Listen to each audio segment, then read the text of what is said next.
I remember when I first started comedy, my dream was to one day headline Madison Square Garden, and I would tell people that, and they would all usually roll their eyes, or they would they'd kind of laugh at the notion of it. I told you that that was my dream.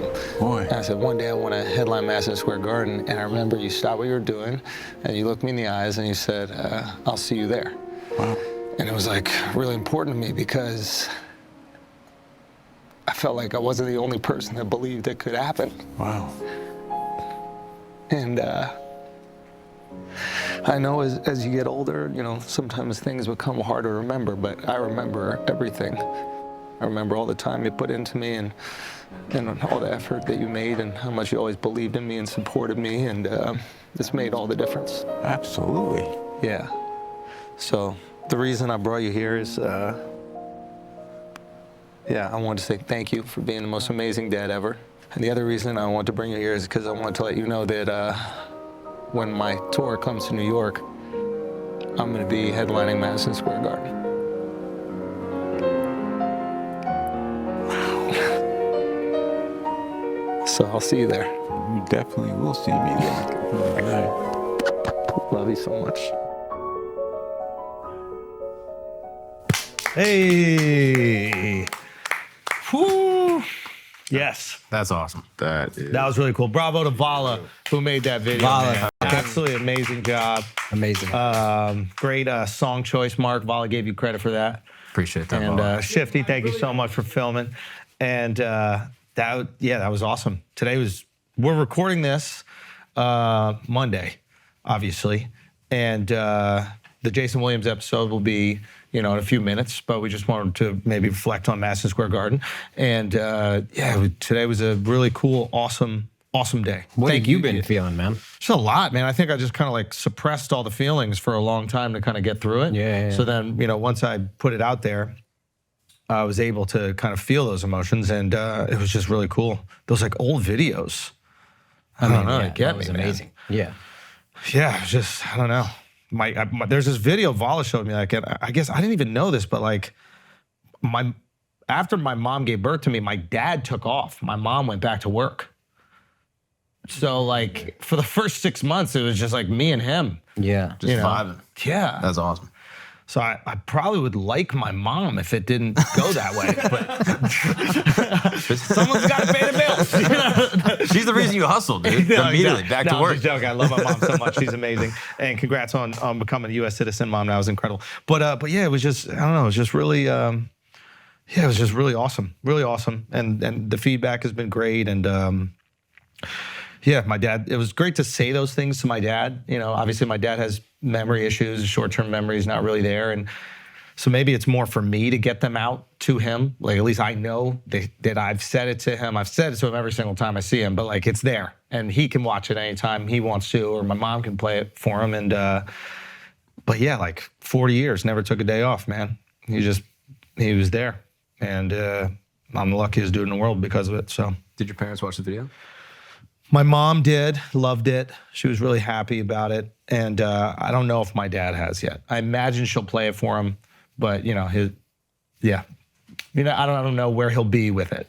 She was too busy working to be there with him. Yeah. Exactly. Yeah. She's hard worker, she's a citizen now. She doesn't have to work as hard. That's a good point. Divorces my dad immediately. Dude, wow. So yeah, anyway, thank you guys so much. The feedback's been cool. Has anyone specific reached out that you're like, oh wow, that's really cool. This person hit me up. I think a lot of people who either, their dad is on the decline, or their dad had just passed. A lot of those people hit me up, and it's a really special relationship and I think the video just kind of taps into those feelings. So they did, and that's always really cool, and yeah, it's just wild. The thing that you posted leading up to it with your dad, the pictures you guys had together, awesome. Wearing the collared shirts. Yeah, awesome. Obviously MSG is one of the most famous arenas in the world. Yeah. But it means more to New Yorkers, I think. Oh, yeah. In a really a special way. It's funny? 100%. I went to MSG with you one time, and you told me to wear a suit, and I never knew why. I did, and we got free Knicks tickets, and they were fucking great seats. But I was I thought we were meeting people afterward, and then I just went home, and I was like, I'll put on a suit to go. To watch some guys in basketball shorts run around? Yeah, to be the only What? people. But I didn't know where that came from Yeah. for 10 years or whatever. Is when you were filming that the hockey show. Yeah, And you got yeah. really good tickets to Yeah, a Knicks man, game. that's right. So this whole time I've been like, I guess I just wore a suit to MSG. If your Yeah. suits are anything like your clothes, you were the first in the Steve Harvey suits. Oh yeah. You know what it was, bro? With the big neck. I look like a caterer with some baggy ass clothes. Yeah, it was. Yeah, it's weird. My dad had no rules really growing up. There was like very few things. You know, apologize when you do something wrong. Do your homework.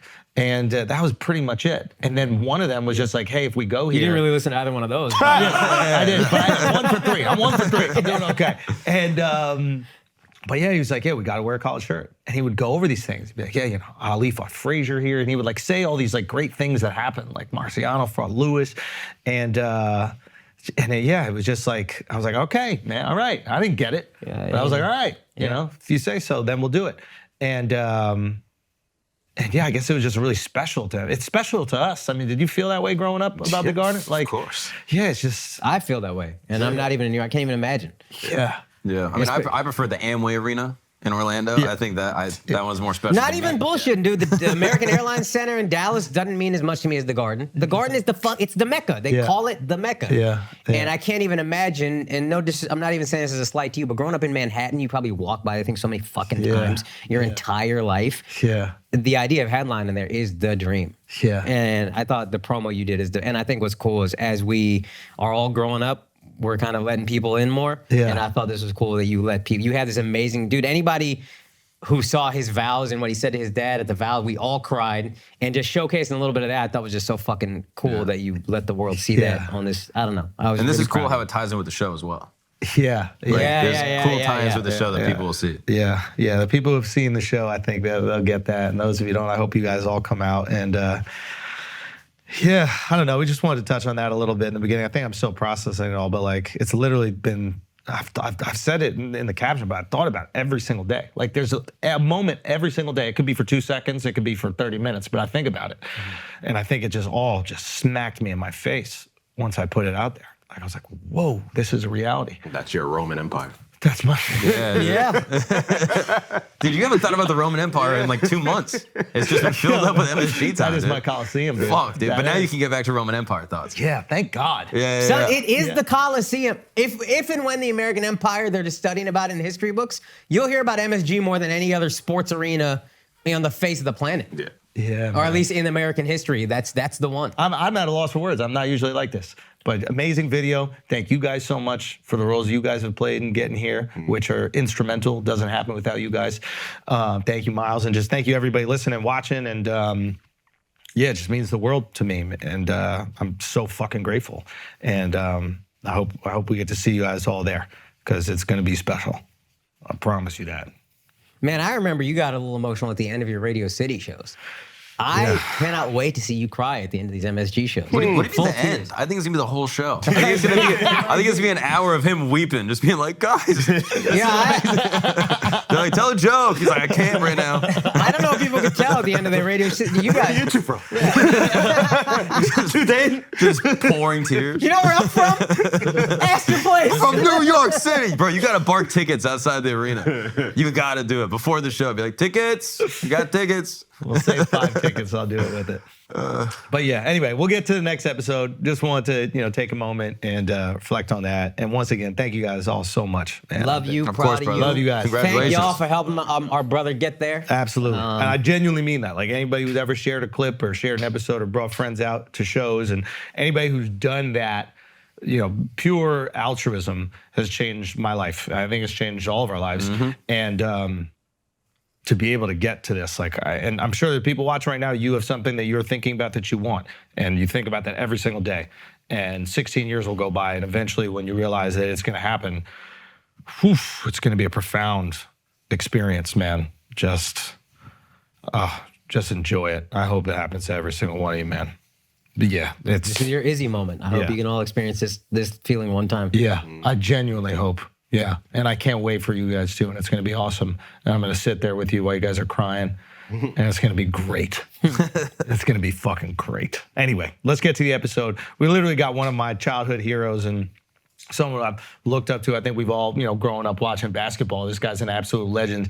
And He's as great as you think he is. bro, it is so nice to admire somebody and meet them, and then they exceed the I expectations. told him that this is a hero I'm glad I met, which just doesn't happen often. Facts. So enjoy the one and only, the white chocolate, Jason Williams. He was telling us about the technical in China. Them referees. The dude that's their coach is like the national team coach, or he might be the leader of their army or some shit. It's early in the game. They're probably gonna call offensive foul. Sure enough, refs is cheating. As soon as they call offensive foul, my dumb ass boots this ball, commotion ball. Next thing you know, boom, the ball's right back in my hand. Well, what do? Gotta kick further than that. They think I was bullshit. Like, now I'm kicked out of the game. This is a charity game? Yeah. Next thing you know, the ball's to China, whoever that is. Talk to the refs. I think they end up letting me play in the second half. I was fearful that they were gonna take my passport there. Yeah, you could get locked up. Last place you want to be locked up in China, I think. What do you think would happen? Fill you up with duck sauce? Well, I'm not. Speedy Claxton was fast as hell. Like, I'm on a gold tooth, bro. It didn't matter. I was quick as a hiccup. I was high as giraffe.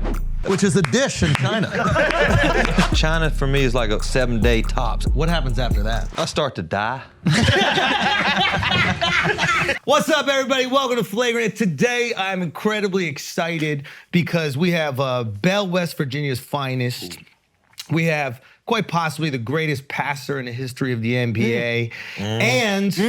And the greatest quarterback Randy Moss has ever played for. We got Jason Williams. We got Jason Williams in the building. I appreciate that. I'm gonna say I'm gonna be a close second to Tom Brady, bro. You think? I'm gonna give Tom Brady the nod, bro. He's so humble, bro. And he's got too many rings, bro, not to give him the credit, right? That's fair. Now, I have to like clear up some folklore about you. All right. Okay. Folklore might be hard to clear up. Okay, exactly. It could be complete, fairy tales. It could be real stuff.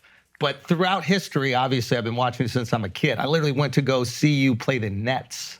My dad got tickets. I remember going to see you play the And Nets. for a New Yorker to go to Jersey That's a back big then, deal. I'm crazy. a Knicks fan, lifelong. That's like Knicks taking fan. a flight almost. Wow. Yeah. And yeah, it is. This is big. This is big. So and you only scored 6 points, which is really annoying. You made a big trip for 6 points. But listen, High score game.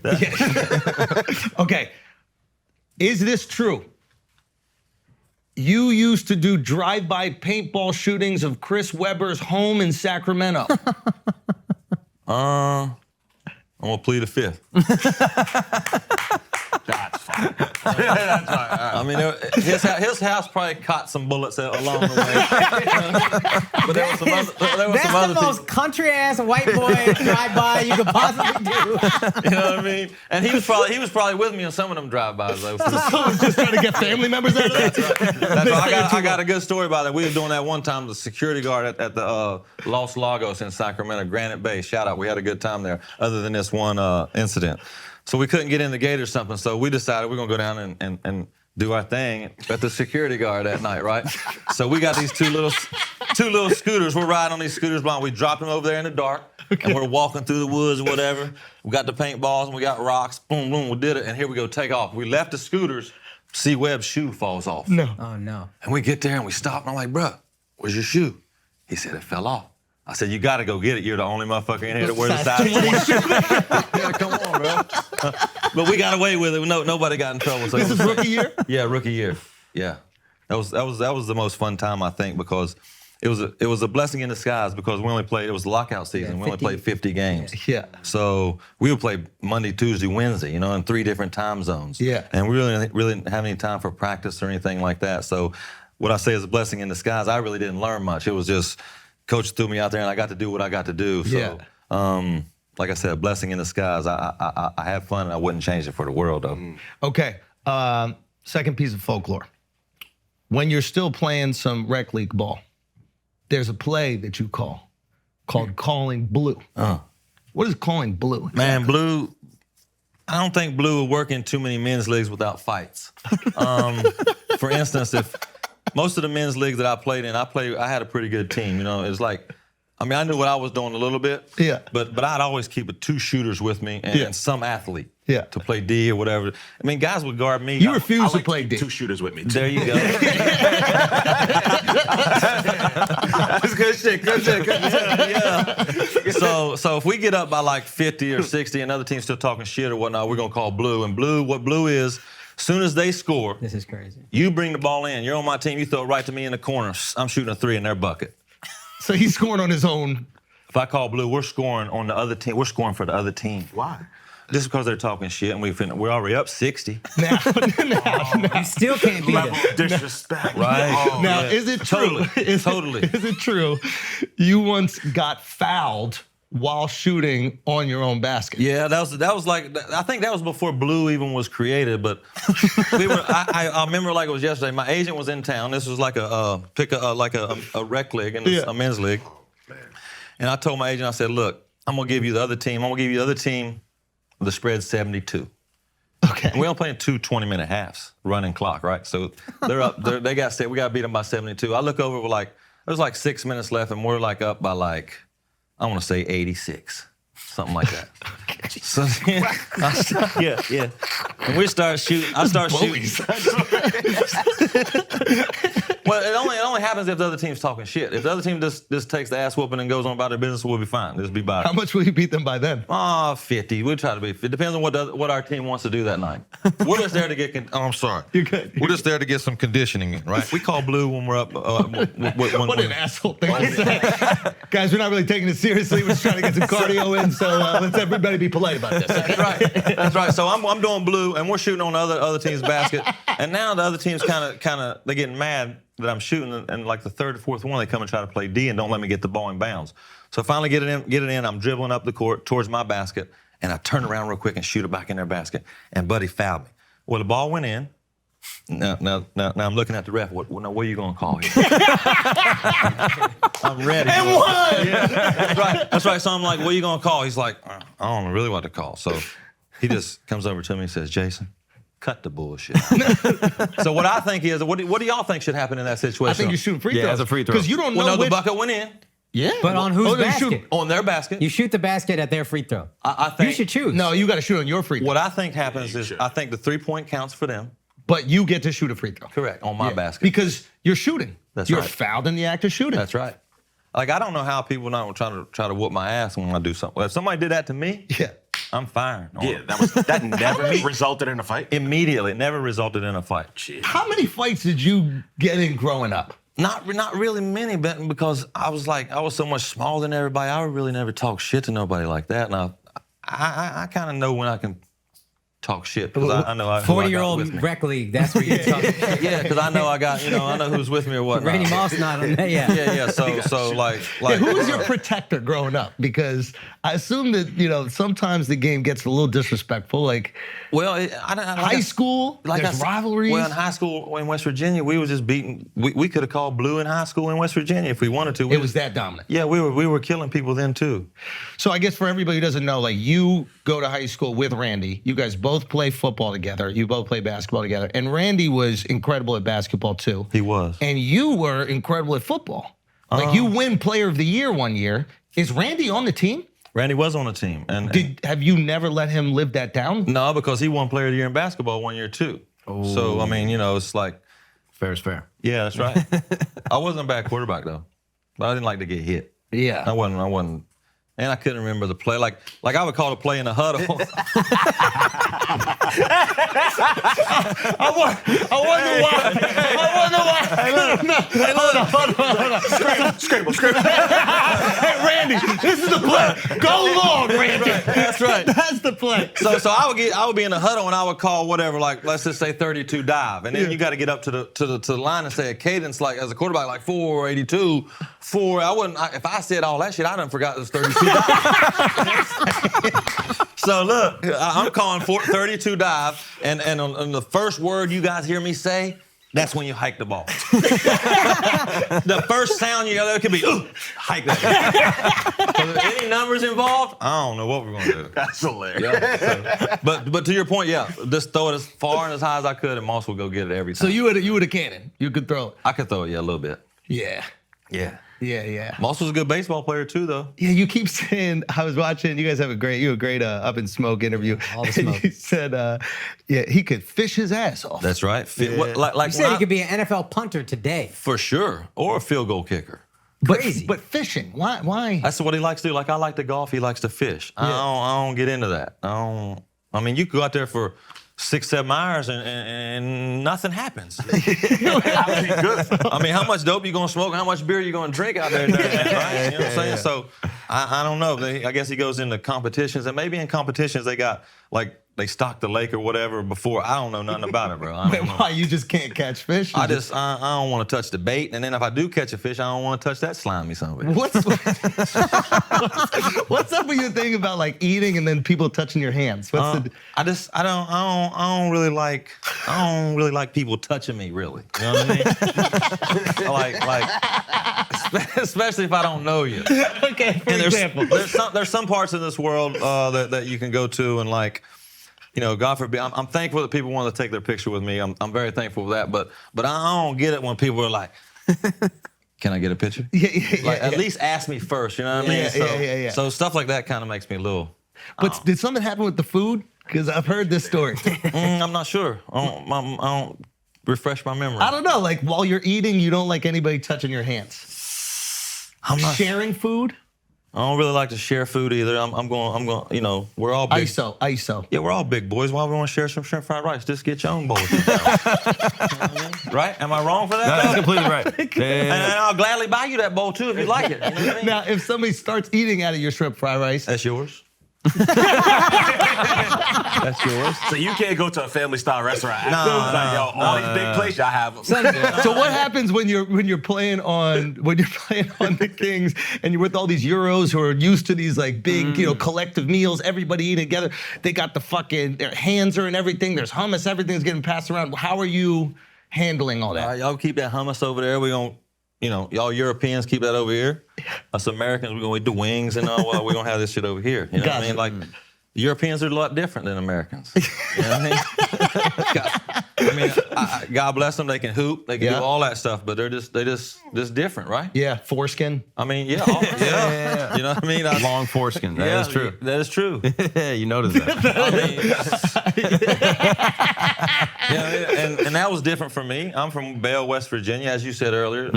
There's no foreskins in Belle. Not one. Who I don't was think there's longer, one. Vlade or Peja? You know what, man? I'm gonna say the same. But Doug Christie. Doug Christie. That's my guy, Doug Christie. Was a great guy. I think he got a bad rap, bro. He wanted to win, bro. Why did he get a bad rap? I think because he loved his wife so much, and in NBA circles, people don't dig that. You know what I mean? Digging that did kind of define him. It did, but bro, Doug Christie and his wife are two of the greatest people you ever meet, bro. And he played D, and I know you didn't want to do that, so you D, loved that. I didn't get paid to play D. That wasn't me. I love your animosity towards defense, bro. Okay, but defense. Defense doesn't win championships for me. For you, yeah. Like, you got to score to win, right? Yeah. Like I say all the time, you want 5 Ben Wallaces or 5 Allen Iversons. 5 AIs. Who's winning that game? 5 AIs. Right, bro. So I agree with defense helps though. Yeah, I don't remember who. I think Steven Jackson said in All the Smoke, 5 Ben Wallaces would end up winning that game just out of sheer physicality. They just beat the shit out of I think he folded on that. They're going to foul out. Ben Wallace going to foul out. I mean, there's nobody that's going to stop AI one-on-one. Especially Ben Wallace. And then they get frustrated, and then they start fouling. Right. Yeah. And you know what else people don't realize? Now, I'm guarding Allen Iverson. He gets by me, and now the big guy has to come and help. My big guy defensively, and he either gets in foul trouble or AI dumps it off to his man. Now he's got 32 at the end of the night, and now the big guy's looking at, or everybody's looking at the big guy like, your guy scored 32. What the hell? Hypothetical, that does make a lot of sense, but reality, the defensive teams do tend to win the championships. Do like they? if you're not good at defense, you're not winning, most likely. Even Golden State had to get good at defense. Without Draymond, that team folds. Right. Well, without Steph Curry and Klay Thompson's 3-pointers, where is that that's team? true. That's true. But you gotta play Defense helps. Defense I'm a don't- Mavs fan. Defense up. I'm a Mavs fan, and That's the why we reason hire people to do that. the reason y'all beat us, the team that I rooted for in 06 was the defense. They couldn't handle the defensive pressure. I think watching it. That was part of it, but Avery Johnson, they called a timeout in between free throws too, and then they couldn't advance the ball. So people don't realize that either. You Yeah. remember that? Of course, it was late in the game, But not a single play I remember behind center? all that. You remember I remember every all Two that football dives? play. Yeah. You can't remember 32 dives? But Too many numbers, and then I gotta go. That's a lot of numbers, Yeah, bro. and then I gotta go 782. No, I can't do that. Can't do it. Dude, okay. Let's go back from the beginning because I don't think people know enough about how tumultuous like the beginning of your career is. Okay, so high school, incredibly fun. You guys are doing whatever the fuck you want. Game right? sold out. People coming through. It's like crazy, like celebrity type stuff Yeah. in town. Town is small, but even extended town. Everybody knows you in the region. Oh yeah, for sure. State championship. If you don't get to the JV game before the JV game starts, you're not getting in to watch our game that night. Wow. They would have to go to the JV game. Yeah. Sit through the whole JV game. Oh yeah. Do you start to experience fame a little bit then? No, not really. Okay, because these are all your friends, Yeah, kin this folk, is you grew up with them. All 17 of us. Right. It's 1,000 people in the town, so everybody Maybe. knows each other. Maybe. Yeah. Okay. You get an offer to play for Donovan at Providence. Donovan wasn't at Providence yet. It was Rick Barnes at Providence. Oh, Rick Barnes. Okay. Then what happens where you end up going to Marshall? Okay. Kentucky was recruiting me a little bit when I was a senior. Billy Donovan was an assistant coach at Kentucky. So he liked you. He saw he was the something. one recruiting me, right? So he brought me into summer camp down there at Kentucky, Patino's, so Patino could see me. Well, push come to shove, but Patino needed a freshman to play major minutes, and he didn't think I was ready. So they recruited elsewhere. And Billy Donovan, over that same time period, took the job at Marshall. I would have never thought about going to Marshall. It was like 40 minutes from my house. Just never thought about going there until he took the job. So I signed with Providence out of college with Rick Barnes. He took the job at Clemson. That's right. He leaves. So now, because you like Rick Barnes, it wasn't the school. Yeah. You believe in the coach who believed in you. Let's get it, it's never the school. It's the coach. Of course. That's the recruiting process. Just, come on, man. Name an athlete that's ever been drafted, that's been on the interview ever, that said, man, I went to such and such because they had a great biology professor. Facts. You know what I mean? Facts. There might be a couple, like, that might be an institution like Duke or something, but still you're coming there for Coach K. Correct. Yeah. Okay. Exactly. Okay. So he leaves. Now you're like, I don't want to play for this coach. Wait, and did the coach that, so what is his name? Rick Barnes leaves. Rick Barnes left. Pete Gillen, God rest his soul. He came in. He and I had a relationship, but he wanted to bring in. He brought in God, Sham God. That's what I was gonna ask. Yes. Okay. Yes. So Who's actually, I think, now with the Mavs he still. is. Yeah. He is. Yeah. So I didn't want to go that far away from home. You know, probably not going to play, right? Yeah. I mean, I probably could have still went there and took the minutes, but I decided not to. It's kind of funny though, because you'd be like, Coach, don't you want someone with handles? And he's like, well, I got the guy. Yeah, well, maybe a white guy with handles. But yeah. Were they offering you any brown paper bags? No, I wasn't nothing. What is that? No, That's I blue wasn't- chip. Yeah, Like, I wasn't nowhere rated 4-star. I didn't get any of that. So no. are they schmoozing your parents? No. How do they even get in touch with you? Later on, they schmoozed my parents a little bit. When I went to end up signing with, I had to sit out a year because I'd already signed a letter with Providence. Yeah. So I went to Fort Union Military Academy in Virginia. And I was there for like 8 days. That shit there, boy, I ain't. Defense. It was too much. It was literally. It's defense. It's defense. Pronounce defense there. but Didn't yeah. even make it to basketball. No. No, I told my dad, no, I can't. 8 days after this, you got to salute like sixth graders that's been there longer with more rank than you. You got to make your bed. I mean, not that I'm against all that shit, but you don't have no TV in your room. No, I'm not. On like the third day of English class, we got like a quiz with like 325 vocab words. I'm not cut out for this. No. Okay. 8 days. So then after I sat out the rest of that semester, I went to talk with Billy Donovan up at Marshall. Yeah. So I sat out a year at Marshall. Then Randy was there too, right? Randy came after me. So I was at Marshall, sat out a year, then I played a year, and then Billy Donovan left and went to Florida. Now, does he tell you before? No, not really. He's like, and I'm like, well, shit. He's like, what are you going to do? I'm like, well, the only reason I came here, is because of you, right? And he's like, well, I want you to stay here. Looking back, that's what he was supposed to say. Meanwhile, I end up at Florida.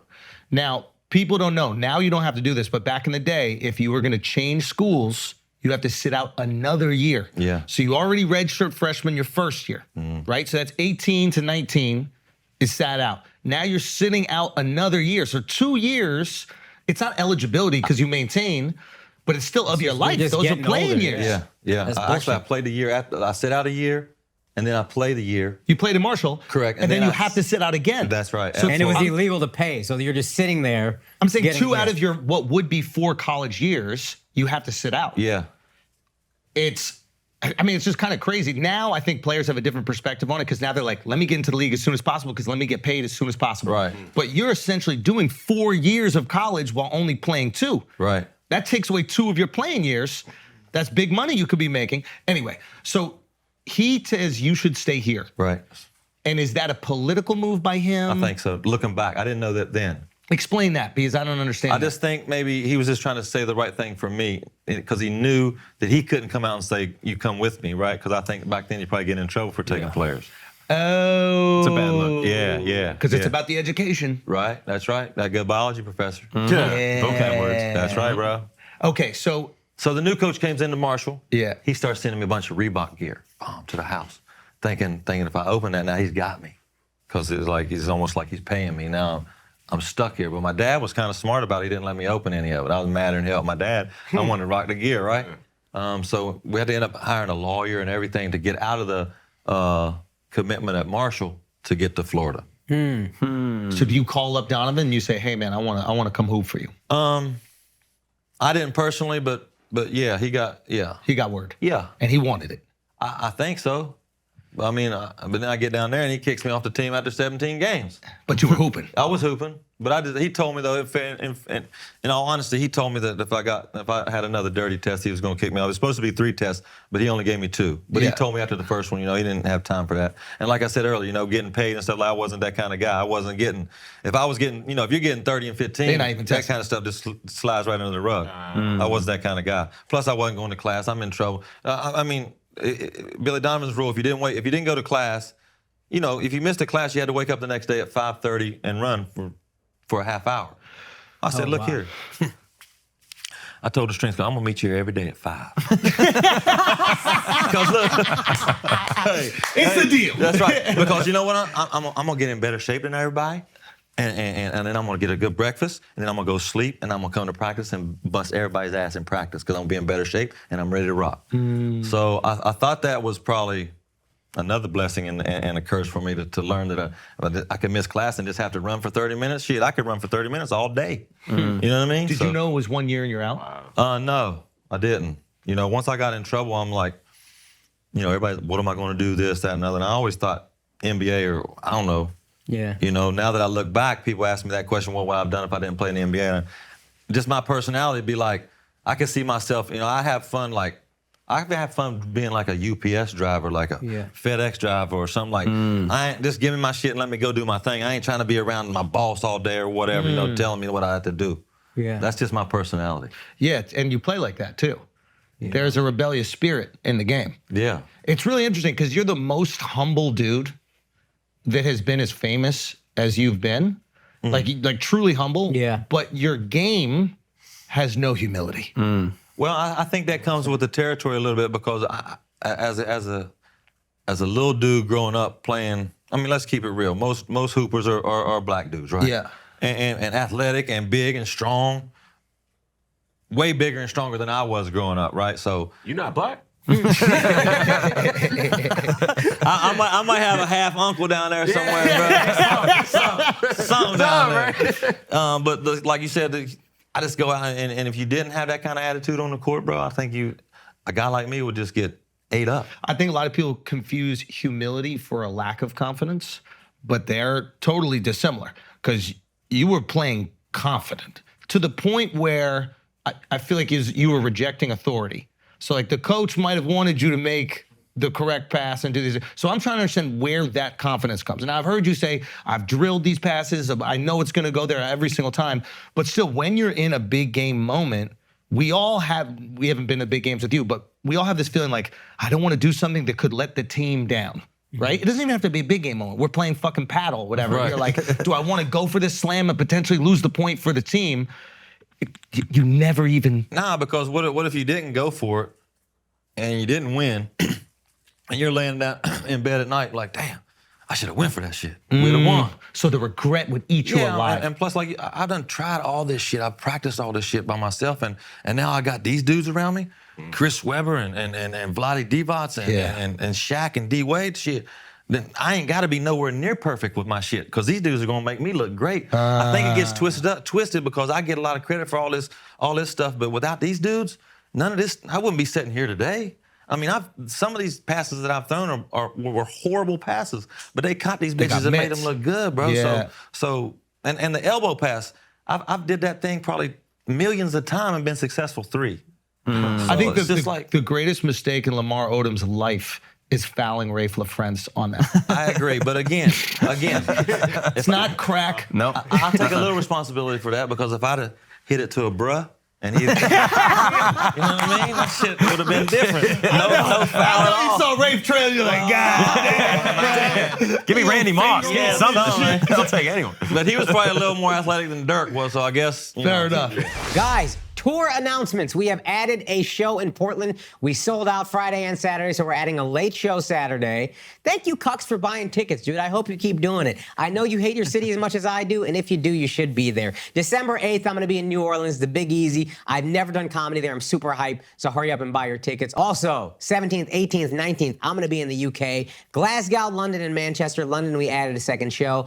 Glasgow, y'all ain't buying no fucking tickets. I'm going to be honest with you. Those sales ain't shit. I'm not going to pretend they're great when they're not. Manchester's gonna sell out. Y'all should buy tickets to Glasgow. Get your fucking act together. Also, I announced this last week. This is big. January 6th, 8th, and 9th, I'm gonna be in the Netherlands and Norway. I'm gonna be in Eindhoven, Amsterdam, and Oslo.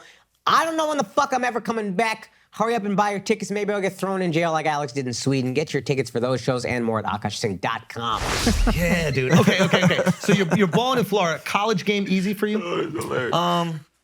You feel like you could do whatever you want? I think basketball's kind of always been kind of easy to me. I mean, there's different levels to it, but I just feel like as a basketball player that's going to be playing the position that I played, when I get on the floor and I got the ball in my hand, I'm getting to anywhere, wherever I want to go on the floor, I'm getting there. That's yours. You ain't stopping me. Yeah. It might take me a little bit longer in different situations, but I'm going to get there. So just the confidence having that. So getting on What does that mean, I'm going to get there, for example? Like, there ain't nothing you can do. Now, I can't say that I'm going to score. Right. I'm just saying, like, get to a spot on the floor. Yeah. Where I'm going to get over here, and I know if you don't help off over. that corner, Yeah. it's a layup for me. But if you take this lean this way, Dime. it's a 3. Yeah. Just lean. And that's all I'm really looking for. So the imagination, I think these kids, they don't have the imagination as today like they did back when I grew up. And why is that? I think because a lot of these kids have trainers now. Yeah. And they walk in the gym and a trainer's already got a schedule. All right, we're gonna do ball handling for 15 minutes. All right, we're doing it. All right, now come on over here, we're gonna do this. Whereas me, I never had a trainer. I would go in the gym and work on different types of pivots, or like if you saw me working out, like what is he doing? But I don't try these pivots just in case I get caught at half court somewhere trapped, and I got to use one of these crazy ass pivots just to get out of that. I know that I'm going to be able to do it, but it might look like shit, but it's going to be successful. Work. Yeah. So my point is the imagination. I got that. I've got this pivot. I got that pivot. Whereas a trainer's only going to work on X, Y, and Z. There's a. I have a question about the pass and the way you passed. I know you said the way to stay on the court growing up, mainly playing with black dudes, is I'll pass and they'll respect the passing. Is part of that why flashy passes, people are going to be like, oh, that white guy is cold with the passing, keep him. Is that where that comes from, you think, on any level? Of like, that's just what kept me on the court when I was a kid? I'm not sure, man, but it wasn't about that was keeping me on the court. I was thinking more along like we're going to the park and you guys are there and you guys know how I play. I'm passing and y'all like to shoot. Well, shit, you're going to want me on your team all the time because, you know, I ain't shooting no balls. I'm trying to get y'all the balls. That's why I'm wondering, like, if the NBA game was weirdly easier for you because you had more guys that could stroke. So in the college game, I imagine you have to take on a little bit more of the offensive burden. Like, you got to get the ball in a cup more. Whereas you start playing the league and it's like, wait a minute, I got 4 different dudes that are lights out. So did you find the transition to be a lot easier than people have maybe told you about? I mean, I want to say it was easier, but I don't want to sound like an asshole because the NBA is this is difficult. Yeah. Because them dudes are monsters. Right? Yeah. Night in and night out. But yeah, the spacing is different. You know what I mean? Yeah. Like, I was kind of quick. You know, if you weren't there when you're supposed to be, I'm gonna get by you. Yeah. So like I said earlier, if that guy's just leaning, you know what I mean? It's just it's a game of angles. That's the other thing. Okay, how often are you? Because I think a lot of times we look at, or you know, a casual person is looking at basketball and they're like, okay, I see a guy open, I'm passing it to him. What I think you would do and what would make it different was you would make guys open. And I think the elite passers do this. Something you were doing offensively is dragging attention away, help away. And so you're setting up a pass while you still have the ball. Are you thinking 2 moves ahead, or are you in that moment going, okay, boom, time? Well, I'm definitely trying to think that way too, but sometimes it doesn't happen like that. But Right. Like most of the time, most of the NBA is a pick and roll game, right? Yeah. And the defense should be played the same if it's played the correct way. So the guys should be where they are. And as a point guard, you should know if I'm coming off a side pick and roll, well, this guy in the ball side corner defensively, he's got to slide in there and take the roll man on the pick and roll. And if he don't, then that roll man's a dunk, right? Because all the other 3 guys are on this side floor. Yeah. But now the pass that everybody wants to give up in the pick and roll defense is that guy slide in, is the pass way back over there, because all these guys in the NBA are quick enough to react to that. Where they're not quick enough to react to this little quick pass. Skip it all the time. Funny story about the skip pass. Grant Long. You remember Grant Long used to play for the Atlanta Hawks? He played with me remember Ike Austin? Ike Austin with the Orlando Magic. Yes, sir. Yep. Yeah. Well, anyway, we played together in Memphis. And it's my first year in Memphis, and like a couple of timeouts come by, and Grant Long was always in the corner of our offense. Always. You go to the corner. No matter what's going on, Grant's in the corner, right? Yeah. So he's like, all the 2 timeouts, he's bitching like, man, I'm open. I'm open in the corner. Y'all need to swing it. Y'all need to swing it. I'm getting fed up with this shit, right? So like next time out, he's bitching again. I'm like, God damn it, Grant, it's the reason you're open in the corner. It's the reason, right? I'm like, look, if you want to shoot the ball, you go offensive rebound, and every time you offensive rebound, you can shoot it anytime you want. He never said he was open again. But I feel Grant, because when I was in Miami, you know, that was my job. I initiate the offense, bomb, get it to D Wade or whoever, and go stand in the corner. Yeah. And if I get it, shoot it, or if not, get your ass back on defense. Yeah. I mean, it's crazy the transition. Okay. So you're hooping, you get in trouble for the weed. I think it's weed. Did they ever fully say it was weed? Yeah. It was weed. Okay, so you get in Never trouble for did the any weed. other drugs than weed. Is that even a drug? Yeah, Not so anymore. funny. Right? How we treated it in the 90s. It was so funny. We thought that was the craziest thing. Bro, and there's people locked up for life for it. Yeah, it's Yeah, it's crazy. crazy. Well, you got another vice too. You got a Coca-Cola. Yeah, Coca-Cola, but that's not really a vice, is it? This guy apparently drinks Coca-Cola like breakfast, lunch, dinner. Oh, you every a day. morning Coca-Cola I'm a guy? Coca-Cola guy. Come on, man. Look, shout out to you, bro. Yo, that's Come on, bro. They got you, bro. Coke, holler at me, dog. Okay, so you're balling, you get in a little bit of trouble. You're in flux right now, right? Are there teams in the league that are interested because they saw what you were doing? Or is there no interest and then the Nick Anderson play happens? Yeah, I don't know if there was any interest. I wasn't aware of any interest. Now, Billy Donovan never told me anything about that, any interest. I'm sure there had to be some coaches calling him, asking him something, right? I don't know, though. So I end up with Nick Anderson. We played a game before I got kicked off the team, Florida State in Orlando. Nick came to watch, blah, blah. He told his agent he needs to sign me. Blah, blah. One thing led to another. Now I'm with Nick Anderson's agent. Nick Anderson, basketball player, played for Orlando Magic, great shooter. Great shooter. First pick out of Orlando Magic ever for their franchise. Yeah. Actually played in Sacramento with me too. But anyway, we signed with a state agent, and he had a condo down in downtown Orlando. So when I got kicked off the team in Florida, I moved down there, and that condo started working out with those guys down there. Best shape of my life. One thing led to another. The draft was coming up. I had to go work out for these different teams. You know, different. You know, I wasn't going to go work out. I think the Clippers had one.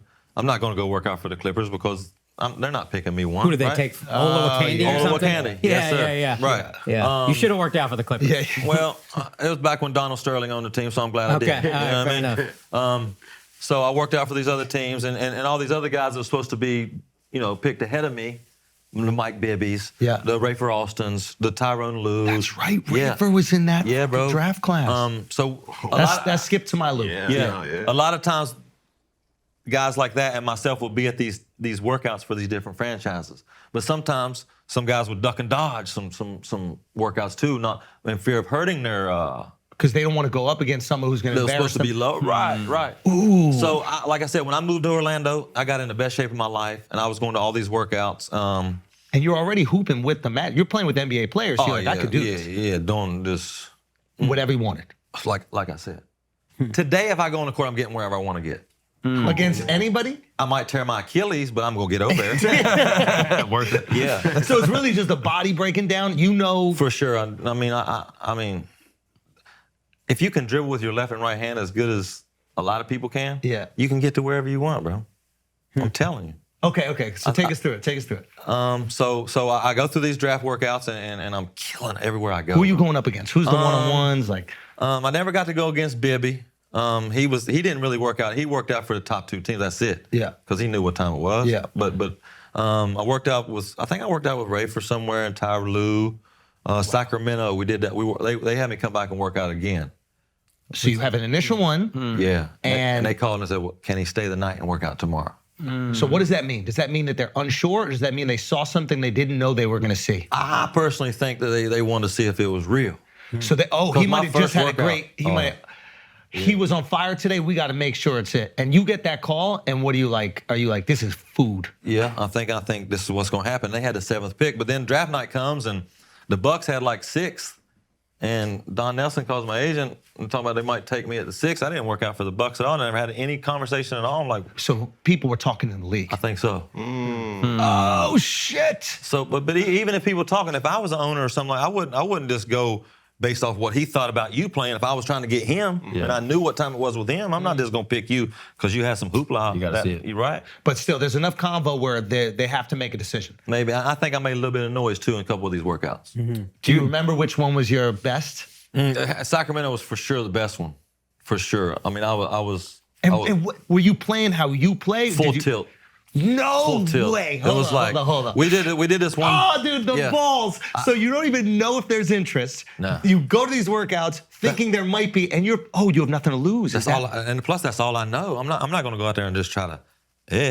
Yeah. What's that going to? So you're toying with these motherfuckers. Oh, yeah. And these coaches and the staff are looking at, they're like, how is he playing so free? Why is he acting like this isn't the biggest deal in his life? And I wonder if the sports psychologists on the teams are going, yeah, this kid ain't scared. Not scared of what? What are you going to do? Bite me? But some players, I agree. It's a assholes Big get moment, tight, dude. bro. That's a Like, big moment. That's your I life agree. right there, theoretically. Oh, every other person that's playing is like, I need to be drafted by this team. My whole life trajectory is built around this. I have this Adidas deal, this Nike No. deal, and you're out there. I had no deal. I'm just Yeah. trying to get in that uniform. And you were eating them alive. Eating. Were you chirping at him? Were you No, talking I shit? wasn't chirping because, like I said, I was small as shit, and I wasn't a chirper. I don't want a fighter either. You know what I mean? So you got 5 on the squad. Are you playing 5s in these workouts? Like, what is the? No. There was only the one drill we did in Sacramento was I forget who was there with me, but we did like a one-on-one drill, and the width of the paint, that's out of bounds. So I started half court with the ball, and I go at you, and if I score, now I'm coming back at the other guy at the other end. But you go full court. But are you Yeah, going? but out of bounds is the paint. You can't go out the width of the paint. But are you going full speed? I mean, I Yeah, don't think anybody's stopping you full speed. Not anyone. So they just have to wait at the free throw line, and you're going full speed at them. Yeah, and I got to do the same thing for them too. I mean, like I said Fair. earlier, I ain't playing no D, bro. Like, I'm just trying to just try to back up and entice a jump shot. Yeah. But at some point, these guys, the coaches and all this, they ain't never want to see a jump shot. You got to do something. And so you were cooking them. Well, yeah, I was cooking. I was just doing what I do. Like I said, And you're in the best shape of your life, so the full court's not bothering you. not You a keep going. bit, bro. Yeah. Not a bit. Okay, so Sac gets you with the 7th pick. Can you explain draft night? Like, what does that feel like? You remember Old Boys in Orlando, the barbecue spot? Oh yeah. Yeah, that's where I was the night of the draft. Really? You were at a barbecue Yeah, restaurant? thank you. You weren't at the draft. No, it was in Vancouver. That's right, because the Shouts out to Vancouver. I love Vancouver. Though. Yeah. We went and visited to play the Grizzlies and things like that. And Vancouver's a great city. But I wasn't gonna go to the draft not knowing that I was even gonna get drafted. I'm sitting there, they got me on camera in the second round. I still ain't been drafted, right? Yeah. You got an old boy.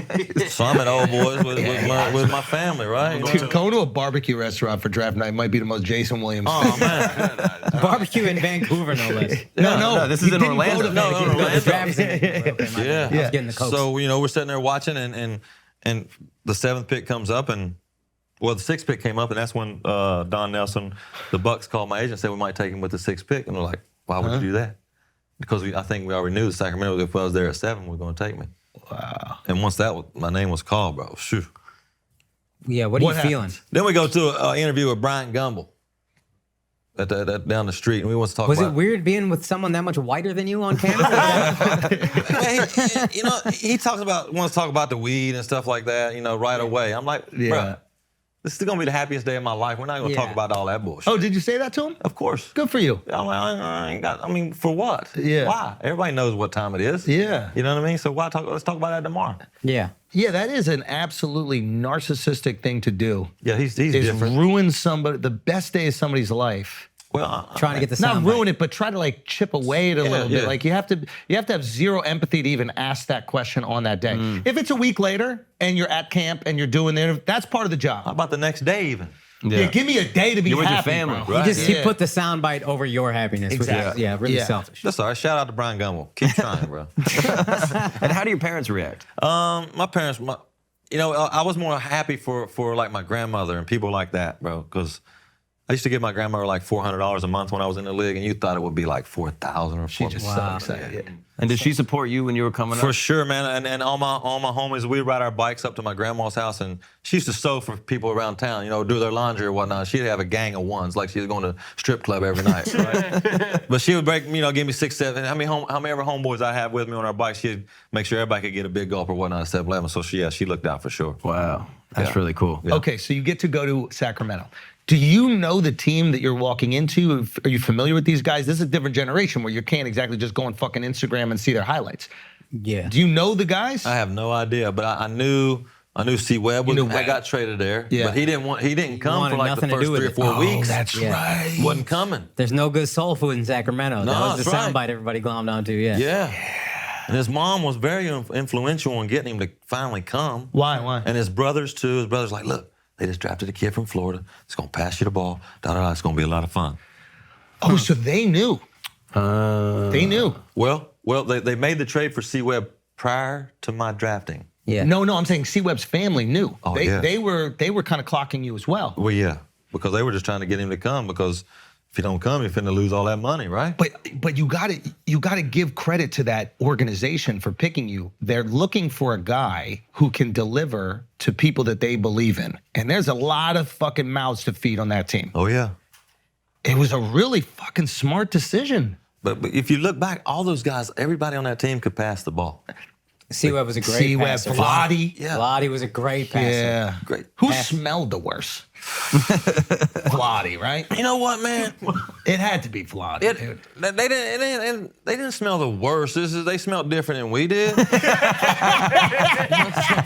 It's like they did showers differently. No, we get in the shower, we're gonna shampoo our hair and then wash the body, whatnot. It's just like they go straight to the shampoo, bomb and head and chest, and they're out of there. Yeah, there's nothing. Yeah, and back then too, we'd have beer. Richard White's. Back then too in the league, they'd have coolers of beer in the shower too. So guys that drank would be drinking in the showers right after the game. So it's a lot different now. That's Wow. crazy. Yeah. Can you talk about like early, like rookie year, like hazing stories? Sure, man. It's like I'm not even so sure they do that anymore, bro. Really? Yeah, That's but what he's supposed to say. yeah. Nah, I had some good ones, but like when I was coming up, telling rookies like, look, man, they're just trying you. If you do it, you'll be fine. They won't even ask you to do it. So, you want some stories of me or some other cats? All of it. Oh man, The best of the best. I don't know if you remember this dude named Goran Gierchek. He played with me in Memphis. Vaguely remember him. Okay. He's about a 6'6", I want to say Slovenian maybe. I don't know. But he's coming over here. Most of those guys that come over there, they've already played pro ball over there before they come here. Yeah. So they don't think they're rookies here. Yeah. I'm like, no. You're a rookie. So Ike Austin and Grant Long Yeah. in Memphis. Hey, look, Rook, bring some donuts in the morning. Then bring them. Like 3 days go by like that, no donuts. And now I could tell these dudes these some vets, like I would be shook up at these vets if they, you know what I mean? Like, don't piss these vets off because they're real vets. And like, I could tell, like, look, just bring some donuts. Just bring some donuts tomorrow for me. Just for me. Because I know what time's finna happen. And if you don't bring the donuts, it's gonna be on your ass. They done gave you 3 or 4 chances. Nah, Jay Will, I'm not a rookie. I'm not, all right. Next day, no donuts. So at the end of practice, they put a bin, like a big laundry bin in the middle. We pin our gear up, throw it in the bin so the equipment manager can go wash it. Well, they dumped all that shit out of there. Duct taped his legs, gear checks the rook. Duct taped his legs, hands behind the back, butt naked, put him in the laundry bin, filled it up with ice, rolled him into the shower, filled it up with ice water, rolled him out onto the pyramid floor, old pyramid in Memphis, onto the game floor right in the middle of the big old grizz. Left his ass there for like 3 hours, bro. Nobody found it. Yeah, way. yeah. So I think maybe that's the risk. That's what I'm saying. So you can't mess with them OGs like that, man. If they ask you to do Did he something, try do to it. fight him off? Like, I'm sure, but if you know Ike Austin and Grant Long, You're not gonna fight that much. No, Wow. not gonna fight them dudes. No, sir. How effective was he after? Because Shaq said the only player I could never get to with the hazing was Goran, because he was from, I think he was Slovenian, Goran Dragic. And he was like, Shaq, you don't understand where I come from. This hazing thing is nothing. No matter what you do, it's not worse than where I came from. yeah, but I don't know if they hog-tied him. And then put him in ice. Put him in an But ice that probably bag. happened to a cousin of his back home. You know what I mean? Yeah. Yeah. Okay, what else? What else? So How they else had you me. torture people? They had me one time. We landed in Boston, and the snow was like, I mean, obviously it was a snow drift, but it was like 20 feet high, right? Yeah. And when we land, like NBA teams, you land. The NBA guys are spoiled. You just walk from the plane to the bus. Don't worry about your luggage. Your luggage will be in the room when you need it, right? So the equipment guys and the airline guys are getting the bags from the thing. So I had to get help with the bags this time. That was my rookie deal. But I had to do it without a shirt on. Like, you got to do, I want you to help put the bags on. So I'm like, well, fuck, I'm madder than hell. Madder than hell down it, but I'm doing it because I know I just got to do it. And they're just trying you anyway to see if you want to fight it, right? So if you fight it, it's going to be worse. So I'm down there madder than hell. I want to open their bags and throw their clothes and shit everywhere, but boom, boom, one at a time, boom. Get on there, I'm like, fuck it, I'm not riding with them motherfuckers. I hop my ass right up under the bus with the bag. Close the door and off we go. I'll teach them. Nobody asked for you. Nobody. Bad decision. Why? It was cold as hell riding there. Cold as hell. But they never asked me to do much after that. So, I mean, like I said, if you just do it, they'll be cool with you. Yeah. Who are you closest with, do you think, on sack?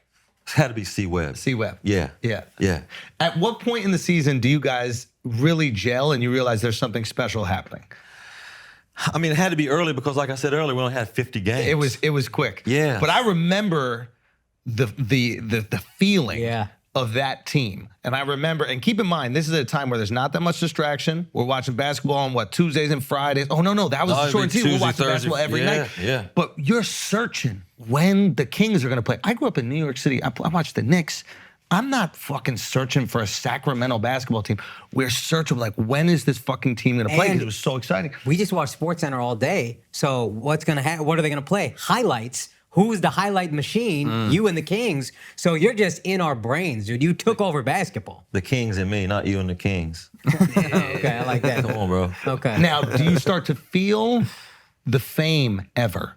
When you're walking down the street, do you start to feel the recognition? And does that get to you at all? You comfortable with it? I guess I recognize it a little bit, but I don't I never really look at myself as that, bro. Like, I'm just a normal dude, man. I can't imagine what it's like to be like LeBron and like Tagger and guys like that. Like, come on, bro. They can't even go down the grocery store and look for what kind of cereal they got out now. You know what I mean? Who's Tagger? Tiger Woods. Tiger Woods. What the fuck? Come on, bro. Is that some Orlando? I heard Tagger. This is not Taekwondo. I heard Tagger. Just because we're in New York ain't gonna change my accent. You say it however you want to say it, but my brain was working overtime for about 3 seconds. Like, what the fuck is tag? I thought it was a watch, a tag viewer. I had no clue what Tagger was. LeBron and Tagger. Come on. LeBron and Tagger. God doesn't know anything. No, Come on. Did you see the confusion? I did. Okay, but I like how you just, I see it in my kids' face, too. They make fun of the way I talk. But yeah. You had to make him run a bike. Yeah, that's right. Look at that. So yeah, I can't like the celebrity status and things like that. I never put myself in that situation. But is it uncomfortable for you coming from West Virginia, 1,000 people? Florida at the time wasn't a basketball powerhouse, No. so you're kind of just doing there. Which now all of a sudden you're nationally famous. There's a point in time where you have the best-selling jersey in the NBA. Yeah. You're aware of this. Well, that's just because these dudes caught some bad passes and made me look good, bro. Yeah, but Humility. it's still, you are famous kind of out of never having dealt with anything like that. But do you start to feel that expectation when you're going out there to hoop, or does it not affect hooping at all? Expectation was never there. My only thing that I was worried about was my 14 other dudes and my coaching staff. As long as they knew that I wanted to win. I wasn't out there throwing behind the back passes for myself or trying to get on SportsCenter. You know what I'm saying? I'm going to play this way, and if we win, then it's just going to be on TV. You know what I mean? I wasn't the expectation of me. Oh, I'm on a 3-on-1. I got to do something for y'all to watch on SportsCenter tomorrow. No, that never entered my mind, bro. Could you see, because obviously at this point in time, you're probably not just seeing people play pickup, et cetera, but did people tell you how the pickup game started to change a little bit? Anybody tell you that? Like throwing crazy stuff like that? The pickup game, growing up, was always about getting buckets. I grew up in the city hooping. I'm trying to cross you over. I'm going at your chest. Like I remember watching AI, and I was like, I will never back down again. I don't care how tall you. I'm going at your chest with my shoulder, and I'm trying to lay it up. And I remember when you and that Sacramento team were sharing the ball, and I saw the pickup game start to change. People want to drop dimes behind the back, the no look.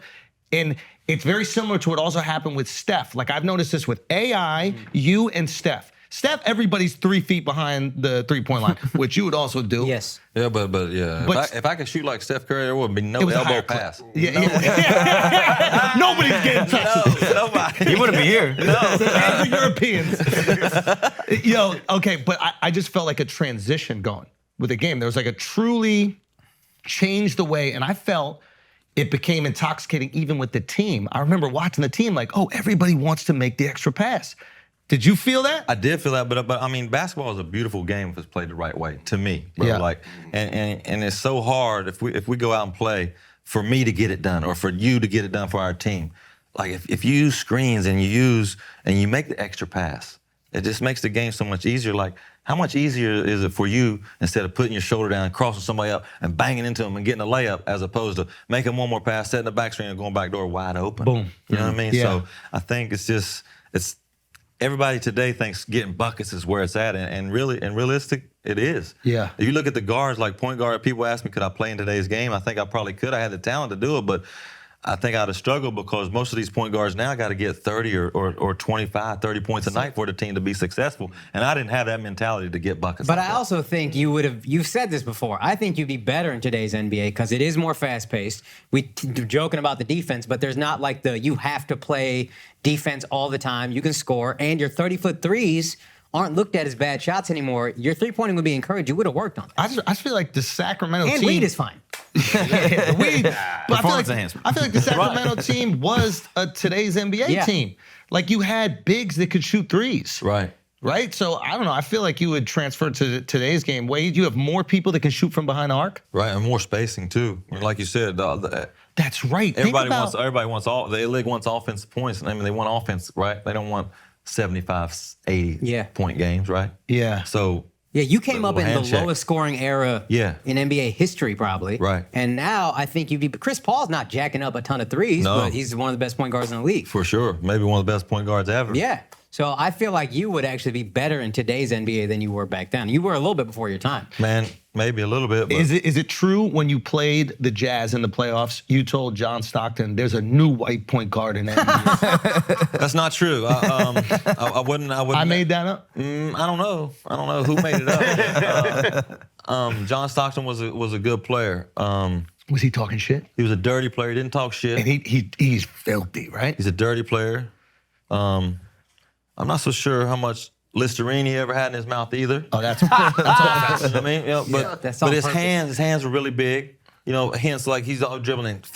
He's right off the dribble. Yeah. Like 30 feet, but his hands were big. Like, yeah, he played just a, I won't say dirty, because dirty is kind of like Everybody hurting you type says that. shit. Yeah. Like dirty, like grabbing your shorts on the back screen or stepping on your foot so you slow down a little bit. And like in the NBA, all you need is like a half second, whether you're open or closed. Yeah. Or guarded. I've heard that about John before. So the competitive advantage, he had quick hands, big hands, a lot of control, but also he was trying to. Yeah, and he got away with a lot of shit too. The refs got let him and Karl Malone get away with a lot of stuff in Salt Lake City. So here's the question. What is it like running into a Karl Malone screen? I tried to never do it for one, but my They're goal. putting you in that pick and roll. For sure, but my goal, I was just going to go under it every time. Every time I played against John Stockton, the game plan was to go under just to entice him to shoot the jump shot. Because if you try to go over the screen, now he's in front of you and Karl Malone's rolling. Forget it. Right, forget it. 100%, yeah. But my goal was against Karl Malone, I knew I wasn't getting over the screen. There's no. My only goal was just to try to put my elbow right in his thigh. Every single time? Every time, just maybe one time I hit him good, and the next time he's gonna come and scream, he was thinking about, man, is he gonna put his elbow? And if he moved it, I'd maybe both slide through there. Did it work? Not Never damn went. time. Nope. Karl Malone, bad boy. Yeah. Bad motherfucker. Yeah, bro. Yeah. Jerry Sloan too, rest his soul. Yeah. Man, I think I would have liked to play for Jerry Sloan. I say that from the outside, but once I got in that fire, probably he and I probably would have wrestled a lot. Yeah. Yeah. Yeah. I don't think he'd let you be free. No, sir. Also, guys, Akash locks are back. Look, I'm gonna be honest, I didn't do great last week, but I still believe in myself, and that's what's important. And even if you don't believe in me, go to prizepicks.com, download the app, use the promo code Schultz. They will match your initial deposit up to $100. That means if you put in $100, you get $100 for free. So you could trust my locks or don't, who cares? But here's my locks. CeeDee Lamb, more than 76.5 receiving yards. He's been on a fucking roll. The Cowboys offense sucks without him. I believe in that one. I also think Joe Mixon will get a TD of some kind. I just trust them. Who are the Bengals playing again? Miles hit me with it. The Texans. The Texans defense I don't really trust. You could also potentially go Jamar Chase, 84.5 receiving yards, more or less. I don't know. 84.5 is high, but I also know the Texans defense didn't look great last week, and the Cincinnati offense did. So those are my locks. Go to Prize Picks. Use them or don't. Either way, you'll have fun. It seemed like most of your coaches really let you flourish. Well, I ain't had much choice. That's the other thing. Now, when I got to Pat Riley in Miami, people say, well, you kind of settled it down a little bit. What was this different offense? We got Shaq and got D Wade. Yeah. Those guys got to have the ball. So, we'd go down 2 or 3 trips and Shaq hadn't touched the ball. He'd be like, hey, I need the ball. I'm like what Pat called 62. It don't matter. Is Pat out here? Pat's not out here. Throw me the ball.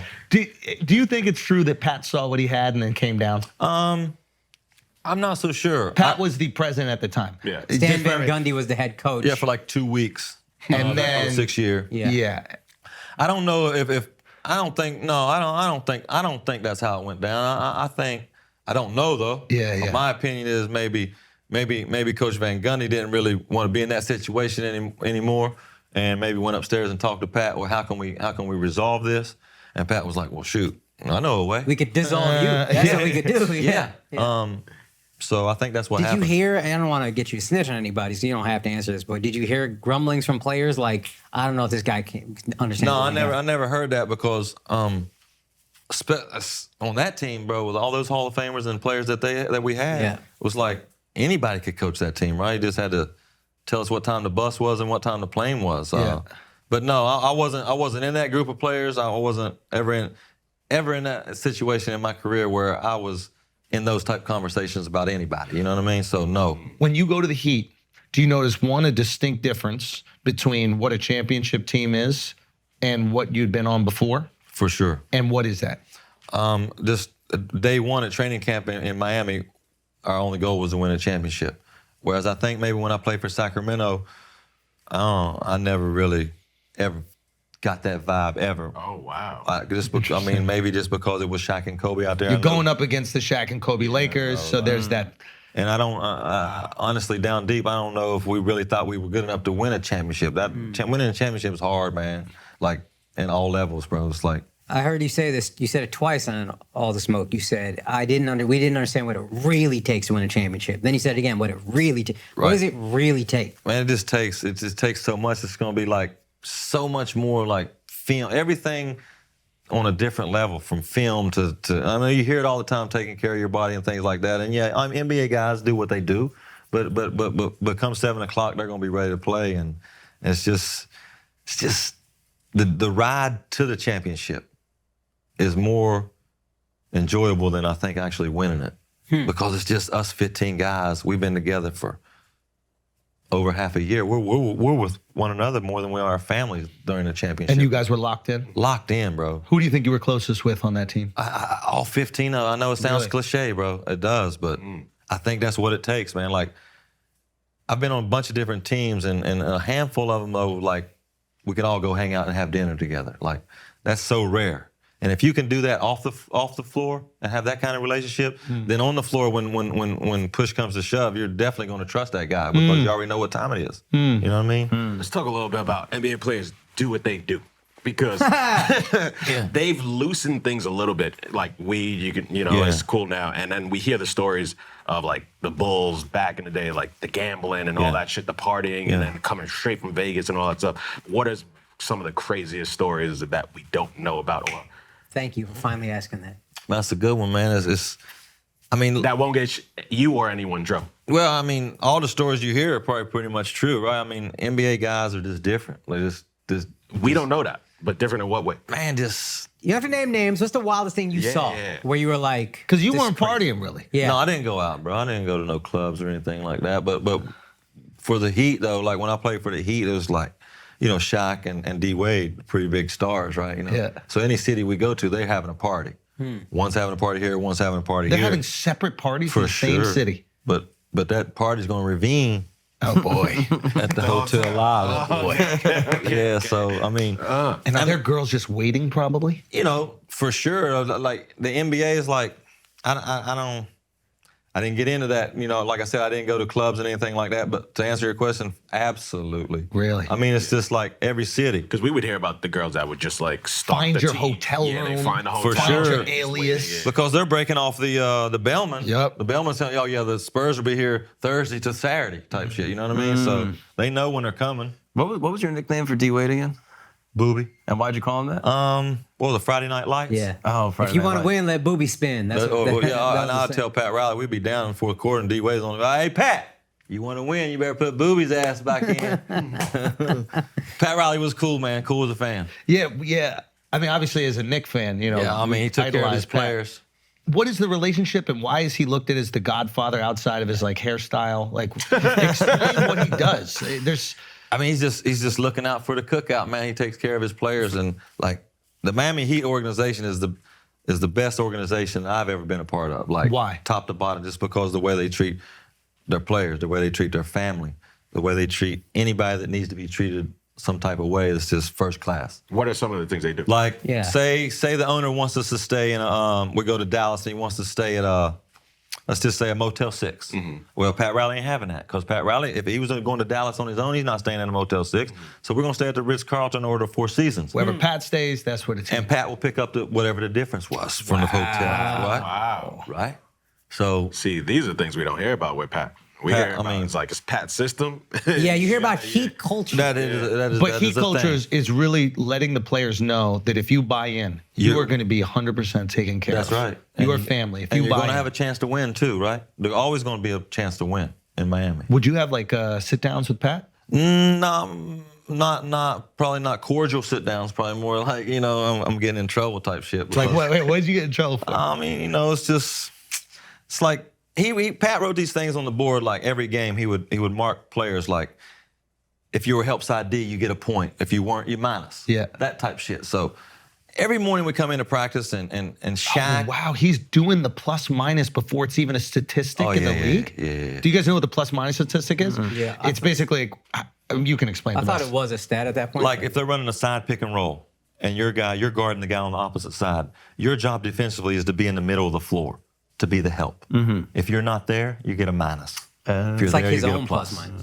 So little things like that. The plus minus in the league now is just like while you're on the floor, is your team scoring more points or less points than the other team? But this is like an even more sophisticated Yeah, like all the version of analytics stat. shit you hear, all that's bought into that. So next morning, you know how much am I helping, how much am I hurting. And that's accountability. You get to look at a number, Easy. and now I'm not being hard on you. Yeah, This no. is the thing that happens.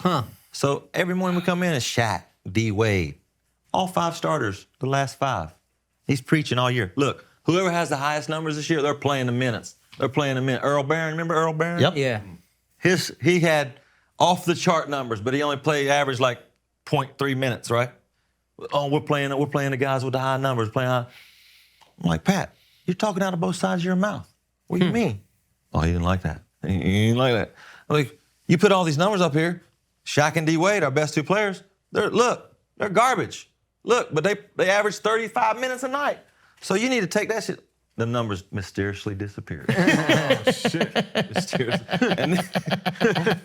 And I think Coach Riley was like, he was the kind of guy like don't really like confrontation. He likes dishing it, but you know what I'm saying. He doesn't want to push back. I think he don't really need pushback in front of people. Maybe he'll allow the pushback in his office. But I'm the type of guy like, shit, it is what it is, you know what I mean? You're So- pushing forward in public. I'm pushing back. Of in public. course. I mean, why not, right? Yeah.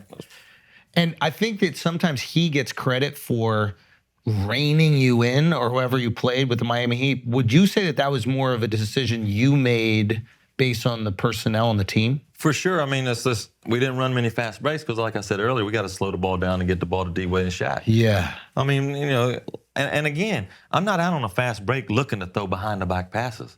If it happens, it happens. Like sometimes, like if I'm swinging the ball, if you got the ball there and I'm trying to get it over there and you swing it to me, for me to take this pass and take it from here to here, as opposed to here to there, It's quicker, yeah. yeah. So, and like I said earlier, if I take one more if Ray Allen's open in the corner and I take one more dribble, he's not open anymore. You know what I mean? So he needs that ball right now because that defender's good enough to respond. NBA Finals, probably less than a minute left. Baseline jumper that you hit. Do you remember? I do.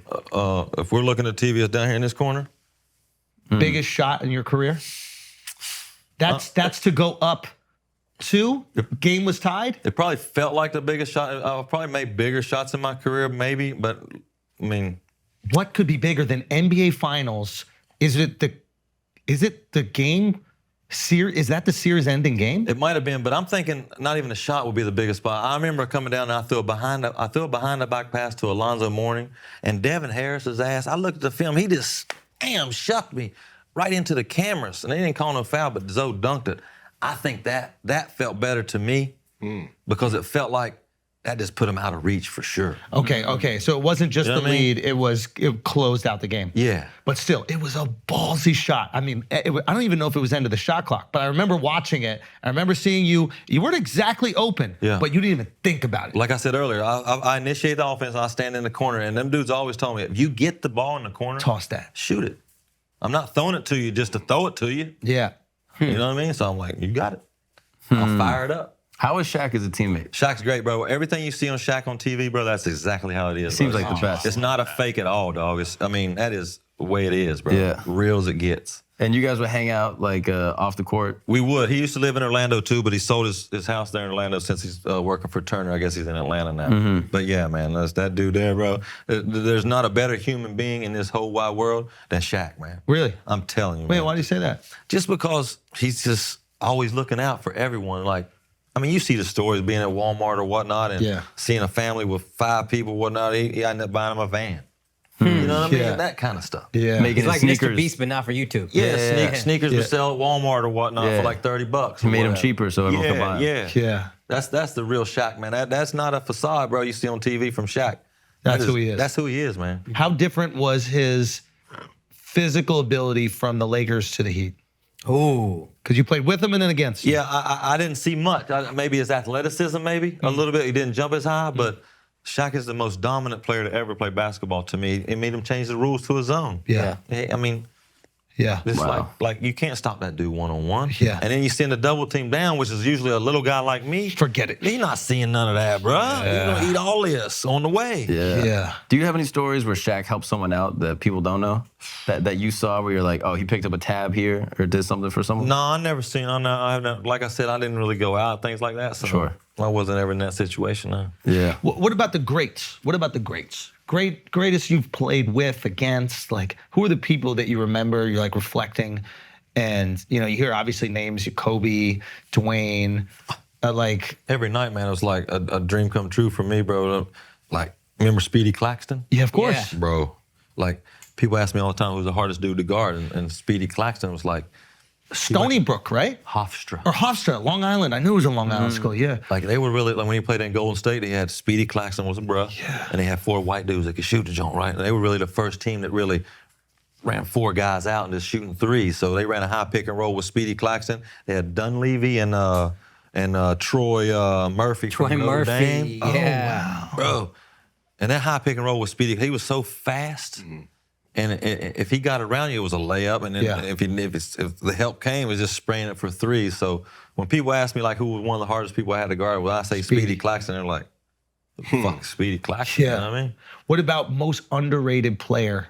It doesn't mean you have to guard him, but just in general, who's the person you don't think gets enough flowers? But I'm gonna say Andre Miller. In my time, Yep. Andre I loved Miller. Andre Miller, dude. Bro, like, he didn't even lace his shoes up tight. Like, he would like this.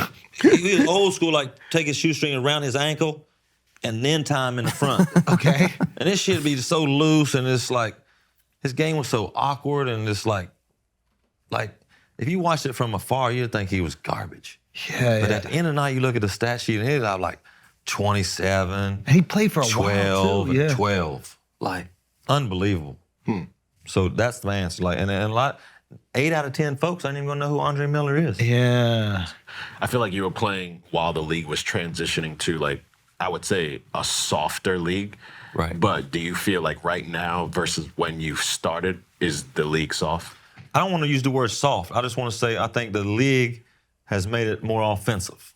You kind of take the defense out of the game. They've you know what I mean? incentivized the offense. Correct. They don't want to see flagrant foul. The flagrant Yeah. fouls, they get fined, and then we're going to the review and all that shit. Like, just let the refs ref. They're going to miss calls. Yeah. Just like players are going to miss shots, right? Let them be human. Like, so to answer your question, I don't think it's softer. I think the players are still physically and physically dominant more than any other sport. You know what I mean? I think NBA athletes are the best athletes in the world. I'm not being biased either. I just think that those guys have a better chance to crossing over to a different sport and being successful easier than, say, a football or hockey or baseball guy coming to play basketball. I could be wrong, but that's just my opinion. You know what I mean? Sorry, you play for the Heat. You guys were talking about it. You're down 0-2. You're down 14 in the fourth. I'm a Mavs fan. I'm ready. I think it's over. Yeah. What happens? Is there something in that huddle? I heard Pat Riley just wrote season on the whiteboard during a timeout. Does any of that stuff matter, true? or is it just... It's not true. He wrote, I don't remember the exact words, but it was like something along the lines, I'm only packing one tie, one suit after this game. During the timeout when you're down 14? Yeah. Wow. Yeah. I mean, he could have just meant you're getting swept. It was close. Yeah. It was close. Oh, but believe me, I know. That timeout killed him, man. I'm telling you, that timeout was all downhill. Wait, what happened? Well, there was a free throw. We were shooting a free throw. No, they were shooting a free. No, we were shooting a free throw, and there was like 8 seconds or something like that left. I think I remember this, yeah. And they only had one timeout left. So they would wait till after the second foul shot to call a timeout, and then they advance the ball and take it out up there on the front court. So Avery Johnson was like, we want a timeout after the, well, what was his name? I forget his name. Josh something. Josh Howard. Josh Howard. Yeah. He was looking at Avery Johnson's calling one a timeout after the second free throw. Well, Josh I Howard remember called this. it I remember in this. between. Joey Crawford, Oh my God. the referee didn't have any choice, but he got to call. He got to blow the whistle and call a timeout right now. So now they're out of timeouts. They can't advance the ball, and they got to race up the floor like 6-7 seconds and get a bad shot. Wow. Yeah. Is Joey Crawford as mean as everybody says? No, I think he was fair, man. Even Scott Foster, the guy that got in, not Scott Foster, the Donahue Tim Donahue. guy. Yeah, he gave y'all that championship too. That. Gave It was fair. Honestly, I thought he was one of the better refs in the league, bro. I never would imagine. People are gambling on you. You're right. Looking back, This guy's making all the calls. Everybody's saying he's a piece of shit. That's right. And look back on it, it's easy for a referee to gamble because if you call 2 quick fouls on Shaq in the first quarter, he's out. Now he got to sit out the rest of the half. So you might have over under in the first half or whatever. You know, that's really interesting. You can change the game. Two little calls. Yeah. 2 little calls. You take 10 minutes off of Shaq playing. Or a technical early on Draymond Green in the first quarter. Now he got to play the rest of the game without cautious. He's not talking back. He's not into it. So you could change the game. Yeah, it's not about waving off a shot. It's not about waving off. You could change the game the first fucking I feel quarter. like he's the only one who got caught. Yeah, because other guys might have danced. Yeah, because how much are these guys getting paid? That's the other thing. They got a lot of responsibility for not making a lot of money. Yeah. And usually when they're jobs where you have a lot of responsibility and you aren't getting paid according to that responsibility, there's some corruption. For sure. Like you see that with cops a lot, right? Like all aspects of life, bro. Yeah. There's levels to everything and everything, right? And what about like vets? Like, did you think the vets get a little bit nicer treatment? I don't say the vets. I think guys, the stars, for sure. Yeah. I mean, and did you get a little like? You don't think them referees was fuck them referees? Wait, why?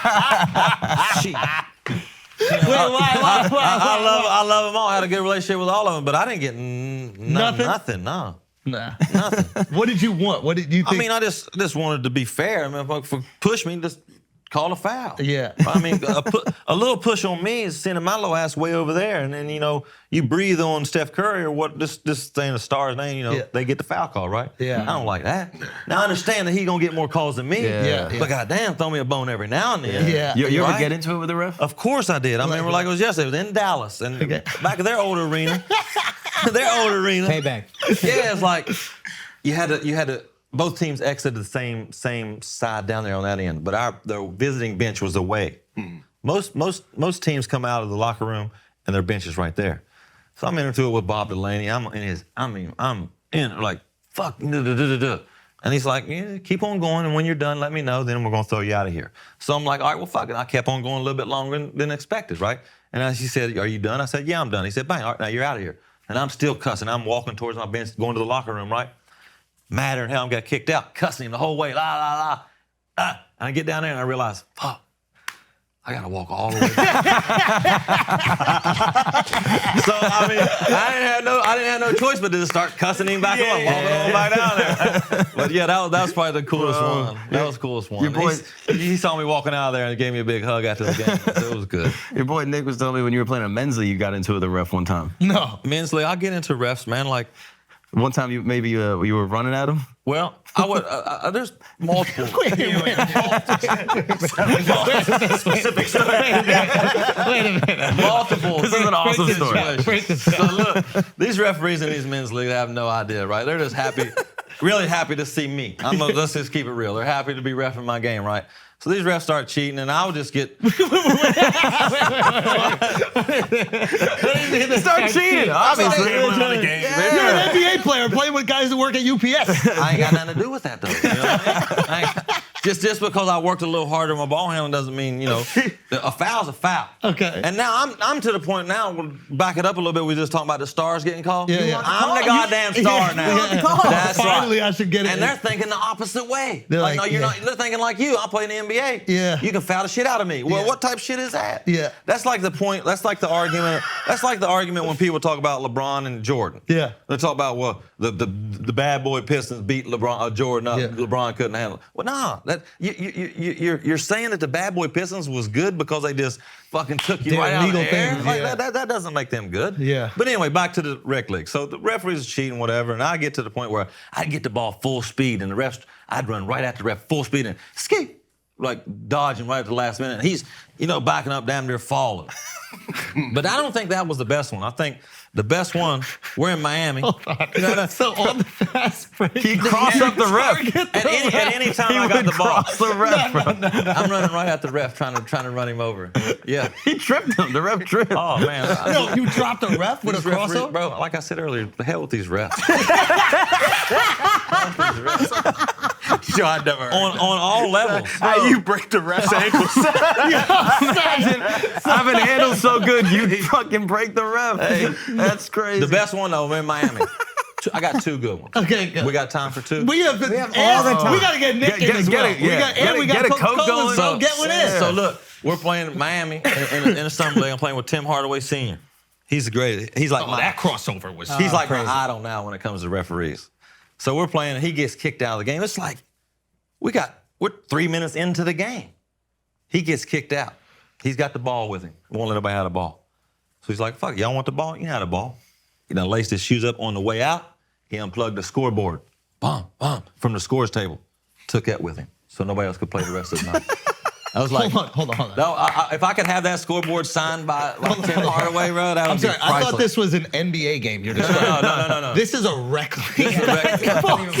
So taking my ball, I'm I'm going home. They took the scoreboard. Wait, how many ex-NBA guys are hooping in this league? It's a pretty good league.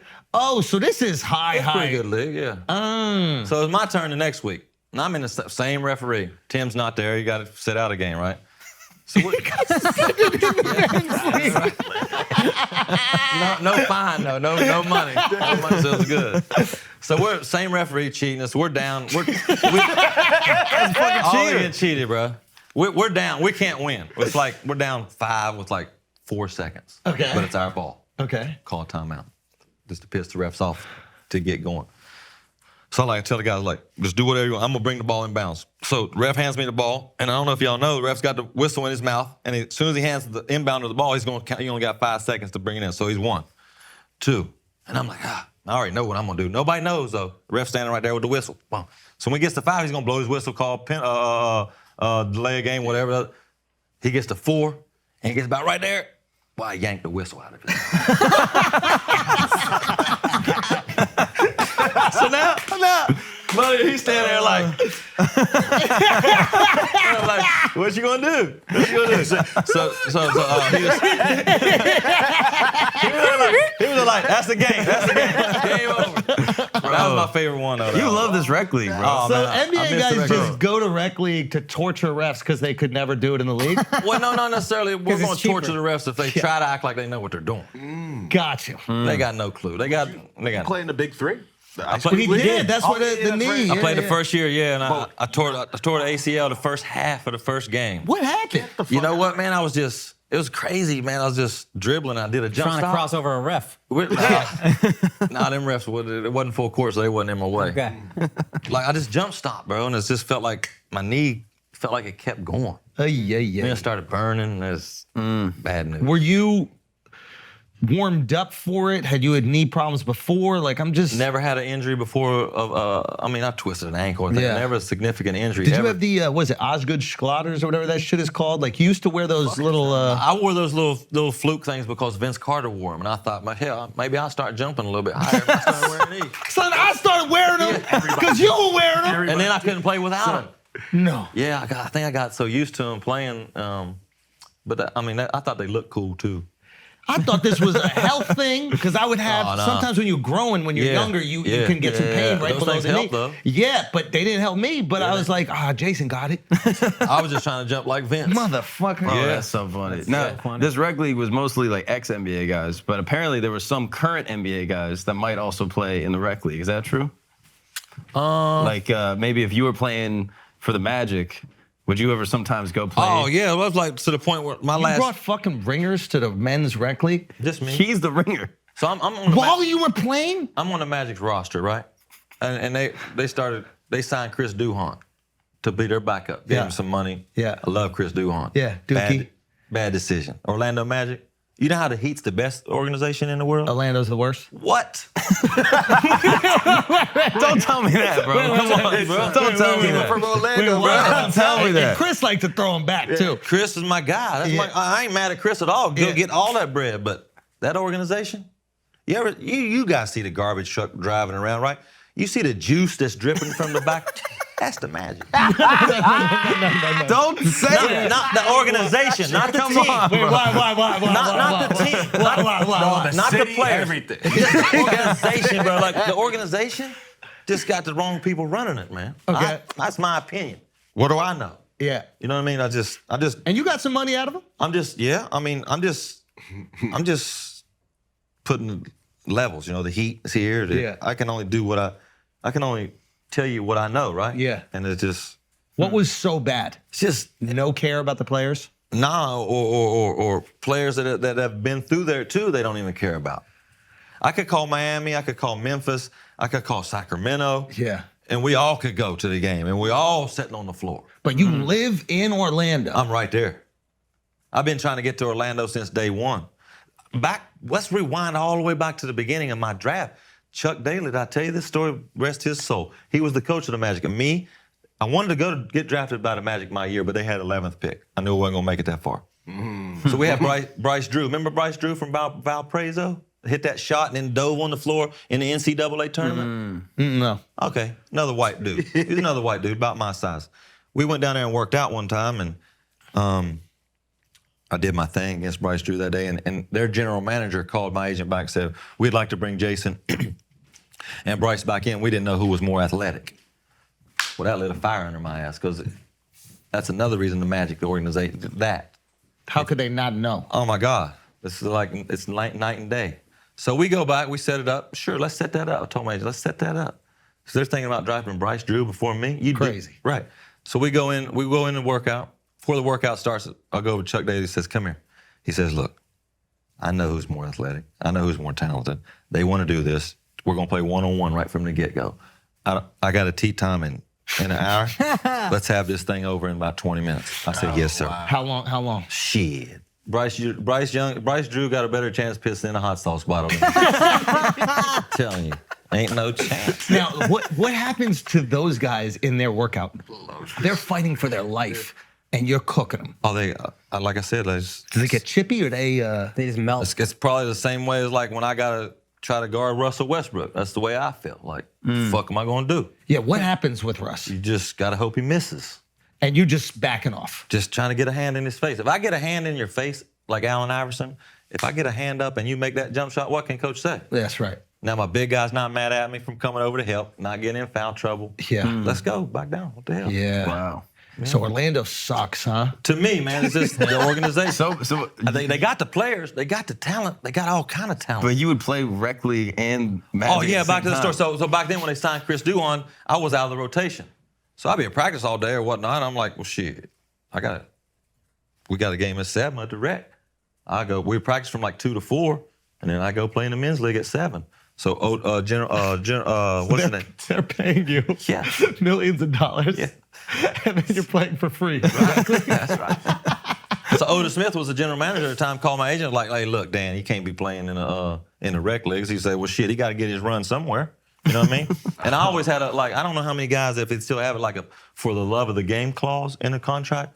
So can you explain that? So if something like I'm driving home from practice or something, and I see a pickup game and I want to go hoop, You can do it. right? If I get hurt, I'm still got to get my bread. Yeah, there's a contractual, I guess, permission Carve out, yeah. to play whenever you want. I don't know if because they you still love have the that game. or not. But I don't thought they know. stopped that like when you saw Kobe started playing in like street ball leagues, and then they were like, "Yo, we gotta chill They out might have. because if you get hurt." Well, But- I think like the Drew League and things like that, or Rucker Park or Those whatever. are carve-outs? Yeah. Or like if they get NBA sanctioned, Then you can do where it. the NBA could come in and check out the facilities and shit like the floor, make sure all that shit, stuff Rucker like that. Park was. Like I don't know if Rucker Park was. I don't know what the rules were. Did you ever play up there? No, I was just talking How with Nick. the fuck did I you know, not bro. play I wish at I the would have.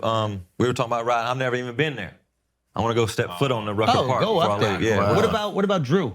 No. They tried to get me to play later on in my career, but I didn't have what the Drew League fat crowd wanted. You know what I mean?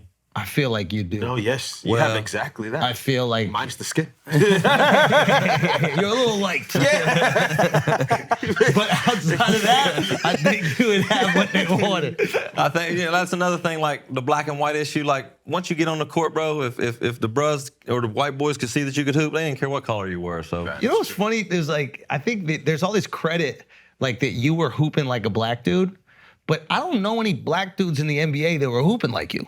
Well, I think we saw street ball, but And you were yeah. playing in such a unique way that it was always really funny to me that people. That's the ultimate street cred. You playing like street ball. Of Like, that of is course, like- 100%. Yeah. But it was like even the name White Chocolate. Yeah. Right? It was as if like every other black dude was playing like this. And it's like, no, they weren't. Like, and even when Rafer came into the league, Rafer wasn't getting off like he would get off in M1. Yeah, I don't know if Rafer had the opportunity. You didn't have the opportunity. You just did the shit. Well, I mean, I like when I got drafted, I was the only point guard on the team, so I had the keys, bro. I was going to rock. He let me rock. And Rick Adams, shout out to Rick Adams, my coach for Sacramento. He told me in the first game, he said, if you come down and throw a behind the back pass and it goes out of bounds, he said, don't worry about it. Next time, try it with your left hand. So hearing that kind of like, first time you've ever heard that from a coach, probably. well, I mean, or maybe I was told I wasn't listening. I was going to do what I wanted to do. Did that fuck with you a little bit, or did it put a battery in your back? I think it kind of put a battery in back because it's kind of like, look, he got my back, man. He's like he knows I'm trying to win. So whatever I got to do to win, that's what I'm going to try to do. Yeah. Did you ever have, like, you obviously have all these amazing passes and assists. Did you ever have one that was embarrassing where you were like, yo, I'm going to do one behind the back, and it just went all the way up in the stands, and you were like, oh, fuck. I'll probably have more than one, but I try not to remember them, I probably more so in practice. Yeah. Because like in practice, I didn't really care. Like it was back to the point, like, if I messed up so many times, what are you going to do, make me run? Well, that's just going to benefit me. So I'm thinking, yeah. Because at the end of practice, we're going to run as a team, but I ain't going to run as hard as if I got in trouble, I'm over here running by myself, because I'm going to try to run hard and get back in the game. Wow. You know what I mean? At the end of practice, fuck, I don't care about that. That's cool perspective. You can't punish me because it's just going to make me better. Yeah, That's what cool. I'm saying. Like, now all these high school kids like going to school on Tuesdays and Thursdays and homeschool and stuff like that. Where was that shit when I was around? Like, man, I would have been somebody if I could hoop all day, every day. Yeah. You know what I mean? Guys, we got to take a break real quick because you need to try to get tickets to the UFC, and you can try to get them for free with Morgan & Morgan. Look, we all know Morgan & Morgan is America's largest injury law firm. They've recovered over $15 billion for their clients, and we know submitting a claim is free and easy, but did you know that it's also, you should if you're a fan of the show, but did you know that it's also an official law firm partner of the UFC? And they're giving away 2 tickets to UFC 296 to see Leon Edwards and Colby Covington go to battle in Las Vegas. $2,000 free tickets, Vegas. That's a party. Entering to win is easy. Just text Flagrant to 4, the number 4, the people. For the record, that's 484-373-6742. Text Flagrant to that number for your chance to win $2,000 and 2 tickets to UFC 296 in Las Vegas. Enter your chance to win Morgan & Morgan. Let's get back to the show. All right, guys, we're going to take a break for a second because some of you stink. Come on. No, I mean that, Mark, okay? You smell awful, and your soap sucks. But lucky for you, Dr. Squatch has got your back. It's got your armpits. It's got your gooch. It's got your neck. It's Balls even got stink. your balls. That's right, even your feet. Dr. Squatch is awesome soap, and it has no harmful ingredients. So you will be looking, feeling, and smelling your best in and out of the shower. I personally love the Birchwood Breeze soap. Fresh fall soap as well. They're both amazing. Holidays are coming up too, so if you need a stocking stuffer, listen, get it for your family, okay? It's a nice, subtle diss. You get to let your cousin or your aunt or somebody know that she smells horrible and she should clean up in a nice, fun way, embarrass her in front of the family, okay? Dr. Squatch, right now, is giving you a deal that they've never offered before. If you're a new customer, you're gonna get 3 free soaps and a free shipping with the buy 3, get 3 bundle when you use our link. That is drsquatch.com/flagrant. That is DRSQUATCH.com/flagrant. Get yourself 6 bars of awesome smelling Dr. Squatch soap. $28 in savings and free shipping to new customers at DRSQUATCH.com/flagrant. Now let's get back to the show. They did make apparently a rule for you, or a rule about you, apparently after you retired and then you went back in the league. Apparently you retired because you were going to the Clippers and you were like, I don't really want to do that. And so you retired and then you went back with the Magic, right? With the Grizzlies. Oh, with the Grizzlies. Yeah. And so what was the law that could put in? I forget the name of that law. I forget, they did name it something. Yeah, I think they call it the Jason Williams law. Maybe. Like the Larry Bird rule, Larry Bird rights or whatever. How about the I don't want to play for Donald Sterling rule? How about that? Well, there was some stuff went down, and over the summer, and I signed. There you go. White chocolate. But yeah, I think that was the best thing that happened for me is not to go to LA probably. I mean, definitely I was gonna play for not that it mattered about the money, but I was gonna play for the league minimum on that deal. And by the time my wife and my kids got out there and we rented a house and shopping and all that shit, I'd have been in the red, bro. So it's probably Interesting. So did you retire because you didn't want to go to the franchise? Because you were done? You felt like you were injured? Or like what brought you back ultimately? I think maybe Michael Heisley was the owner. God rest his soul. He was the owner of the Grizzlies. What paid me my first big contract, my only really big contract. What was that one worth? Like 40-some million. How does that feel? It felt great. Like, I mean, it ain't shit today, but it. Can you man, rationalize it? I mean, like, does it even make sense? it doesn't. It didn't make any sense. Like Your grandma's giving you $1 and all your boys $1 to get a big goal. And in that moment as a kid, you're like, I'm the richest guy on the fucking planet. Man, you couldn't tell me nothing.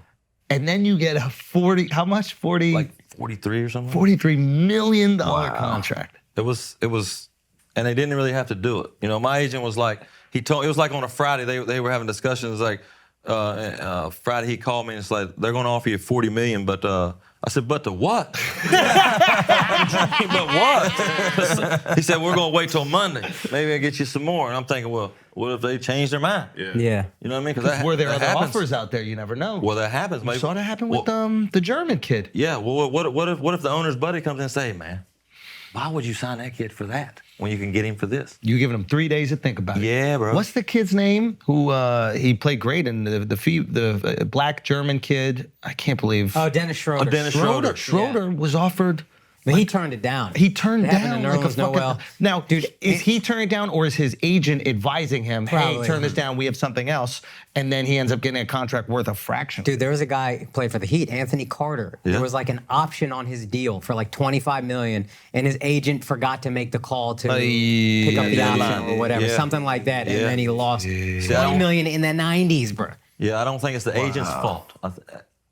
You need personal accountability. At the end of the day, though, you're the guy. Yep. You're working for me. 100%. You need personal accountability.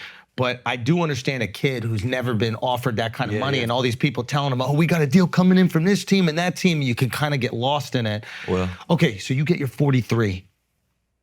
Do you sign it that Friday or do you wait till Monday? Waited on Monday. Oh, that must have been terrifying that Awful. weekend. I'd rather him not even told me that. Yeah. You know what I mean? Oh, no. Because if the deal wasn't there on Monday, Bill Pollock gets his ass whooping. Yeah. Yeah. And no choice. Absolutely.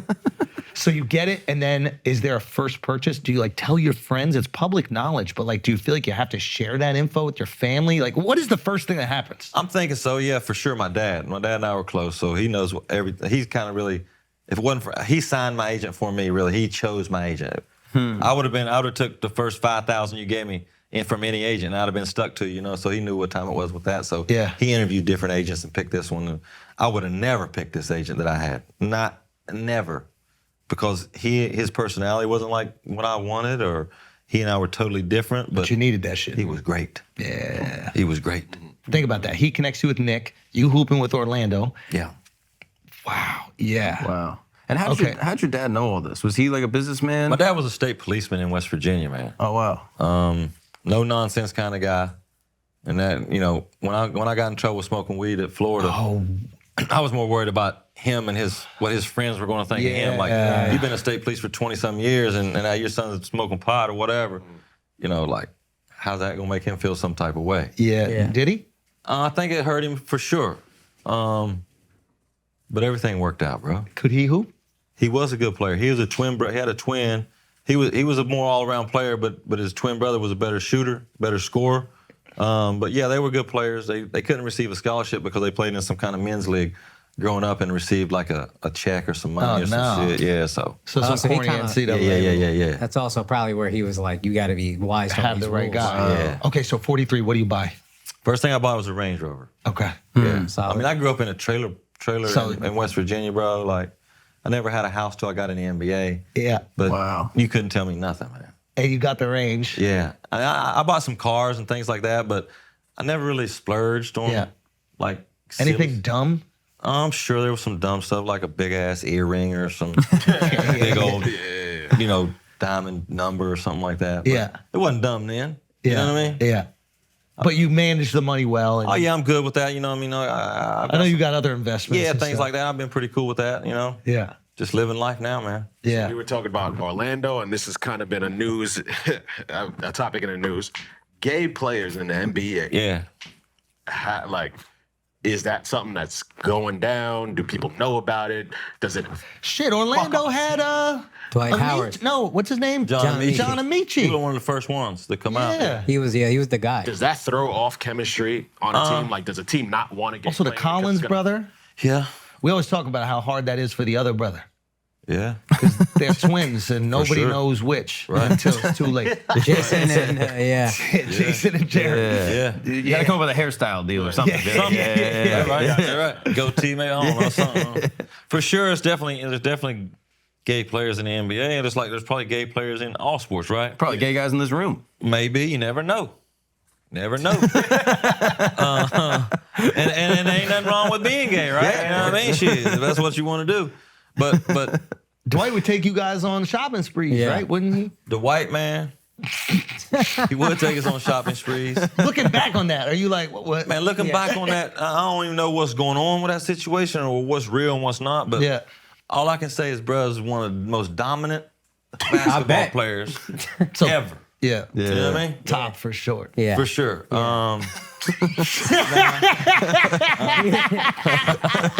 He would strap him on and just get after it. Yeah. Big D. He, You know? was the D player of the year. Yeah. No, but Yeah. 3 times. But back to your question, Shout out though. Dwight, though. Shout out Dwight, bro. The Live your legend. life. Should be top 75. I don't care what's going on out there or over there. It's top Yeah, I don't 75 think there's enough player. attention played, especially to the early part of his career. No, That's like, Superman, bro. Yeah, Like Superman. It's crazy. we're going to get back to the answer to that. yeah. Like, how many guys played? There's only been like 5,300 dudes that's played in the NBA since its existence. Did y'all know that? Yeah. So how many guys can you name that can change a game, the outcome of a game, without scoring a basket? Mm-hmm. How many? Bill Russell, Okay. Dwight Howard, Yeah. Shaq, if he wants still. Who else? Just those 3 right there. I mean, come on, bro. Maybe Wilt. Like you're looking at like big guys, rebound, defense.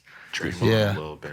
You know what I mean? Throw Draymond in there. Ben Wallace, Maybe. maybe. Maybe a little bit. Oh, Ben Wallace, yeah. Yeah. But I hear you. Yeah, Yeah. that's what I'm saying. So like I said, all the other shit that he's got going on in his life, I don't know what's cracking over there, but And he was doing it with distraction too. That's the other thing. Like most players get to just focus on the game. He's got to not think about how hot everyone is. Yeah. Come on, bro. That's- That's Superman, bro. right. That's Superman, bro. hey, Still Superman. Come on, super. dude. you're right. Hey, look. Live your life, bro. But I never, when I played with him in Orlando, bro, I never got that vibe. Yeah. You know what I mean? But everybody that I've heard has said that he's the most generous, sweet teammate, like is in shape, is working out. Yeah. Yeah, You they know, are in like shape usually. Yeah. this guy's crazy. Come on, bro. Yo, he's NBA crazy. players. I'm talking about guy's NBA crazy, bro. players. What is he even Superman, talking I'm talking bro. about What is he NBA even players talking are in about? shape, dude. Come Anyway. For the most part. on. Yeah. Absolutely. But back to your question, though, like, for sure, I don't think it messes with chemistry. Like, if you got championship aspirations, like, realistically, look at it. Like, at the beginning of every year in every sport, not just basketball, there's 3 or 4 or 5 teams that realistically have a chance to win a championship that year, right? Like, you know, like I'm a Viking fan. They can't win a championship this year. You know what I mean? Or like the Magic. If they're down there in their locker room thinking about championship this year, they're bullshitting themselves, right? You know what I mean? Seriously. So when it comes to that, if a gay guy is on a team that has championship aspirations, during those 2 hours for that game, it ain't gonna affect the team at all, in my opinion, because he knows what time it is. The gay guy knows what time it is when he gets on that court because he knows what these guys want to accomplish. And if he got some bullshit coming in, these guys ain't gonna allow that. I'm sure you heard Stephen A. speculate that's why Dwight didn't get signed. Right. Because of that. Like, See- do you think that would really stop a player from getting signed? Me personally, no. If I was an owner of a team, I'm trying to win. So if you can help me win, I'm signing you, bro. Like all this hoopla about Colin Kaepernick and things like that, I'm sure he can still play. But I think if he was good enough to help an they NFL would team sign win, his ass he'd in be there. on the team. Yeah. They would deal with all the other bullshit they had to deal with later. Yo, I heard an interesting thing about Cam Newton, because the Cam thing was, is he good enough to be a backup? Yeah. Yeah. But the problem is Cam ain't a backup. And a buddy of mine, Derek Postman, was talking. Remember we were talking to Derek about this, and he was like, yeah, Cam isn't a backup. And he's going to just attract so much attention on that team that the second the starting quarterback has an off game, all of a sudden all the media is talking about is, hey, why don't you put Cam in? Right. So it puts this pressure on the team that is unnecessary. And looking at it like that, I was like, oh, it's not like hoops. Hoops is a little different. Like, you want to stack your team. Because you will get time. Yeah. Depth is Injuries important. and all that, yeah. Yeah, there's no backup quarterback that rotates in and out. See, I think if you got a guy like Pat Riley running the show, he sees that before coming in, before I'm signing Cam Newton. You know what I mean? He sees that. And he's already telling the media, look, if you write this bullshit, you won't be in our locker room. You won't get no more interviews. Oh, will Pat control that? Pat Riley? Like Tagger? Say Tagger. Tagger. Yeah. Pat Riley controls what if Pat Riley wants something, he's getting it. Really? Yeah. So he is the Godfather. Fucking right.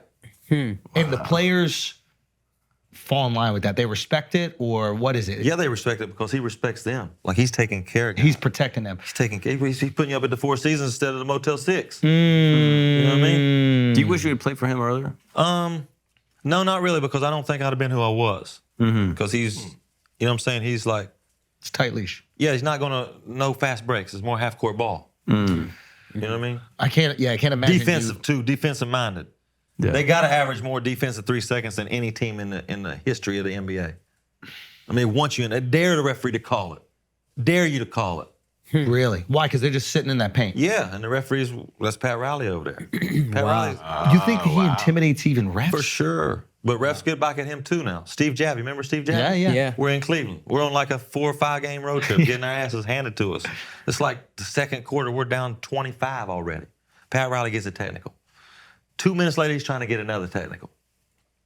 Steve Jabb comes over there and he says, hey, Pat, if I got to watch this bullshit tonight, so are you. You ain't getting kicked out tonight. God bless. That's great. Wow. I always say I want to write a book, but if I wrote a book, bro, I'd have to name names and stuff like that, and that would take away my relationships with people and stuff like that, because I've got so many stories like I could tell, like, you guys would love them, man. Tell us, man. Tell us. I want to hear all I these. can't put my guys out there. You can take a name out. We can bleep names. We can bleep if it makes you feel more comfortable. I just love the information age we're living in, because you see there's so many guys that have played in the league and they have these incredible fucking stories from what goes on. But I think I'm a little different than most because I'm so infatuated. Like I said earlier, I don't look at myself like I get to sit down beside Gary Payton on a bus. Yeah. That's amazing to me. Like, I get to talk to Alonzo Mourning, Yeah. or Shaquille O'Neal, or Dwayne Wade, or get to try to guard Russell. Like, that's crazy to me. Like, I get to do that, bro. Like,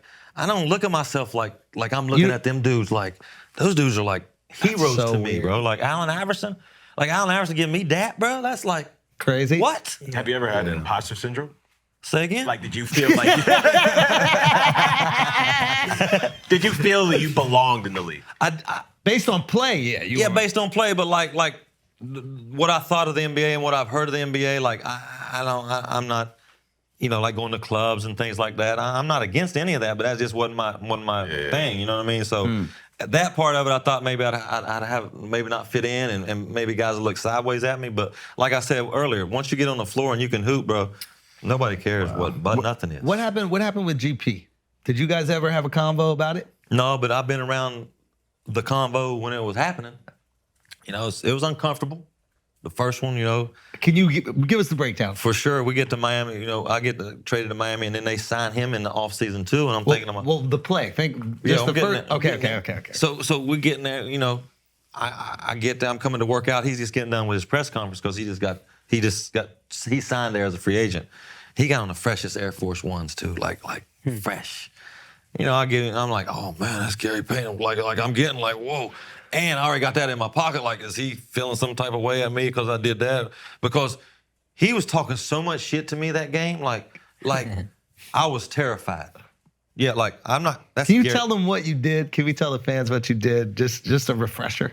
The move? I mean, The cross. Well, I think that what doesn't maybe even go one play back. Yeah, what doesn't set that up is the Yeah. one play before that I hit one from like Steph Curry range. You know what I mean? And Gary didn't step out. No, he didn't step out. He was just trying to keep me out of the paint, which got no chance. And Gary Payton, The glove got no chance.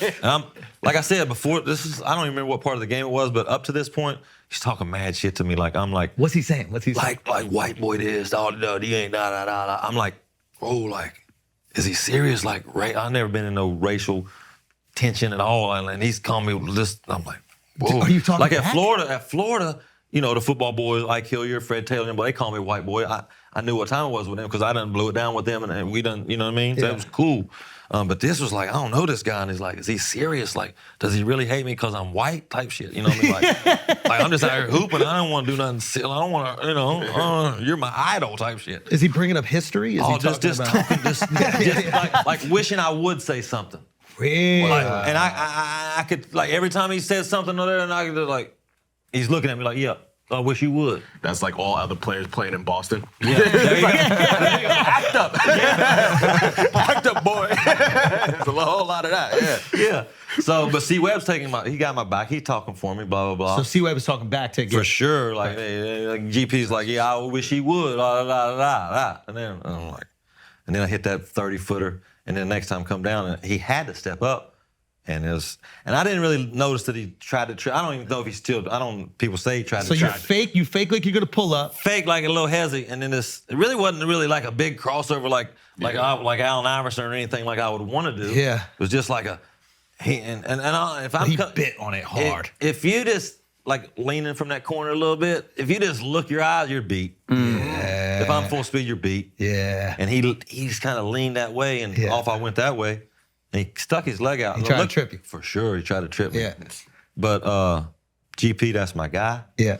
I wasn't nothing intentional. Yeah. I mean, it was. You intentionally crossed the shit He was out talking of him. harsh to me. So then you see him. So we see him down there, and we see him in the white. I see him come out of his press conference. And I go, and I'm like, I don't know how this is gonna go, but I'm gonna go show my love for sure. That's respect, whatever. And I go and I step on his Air Force One. No, Jason. Yeah. Come on, bro. Yeah. That wasn't an accident. I'm thinking for sure if he don't swing on me, his homie's swinging.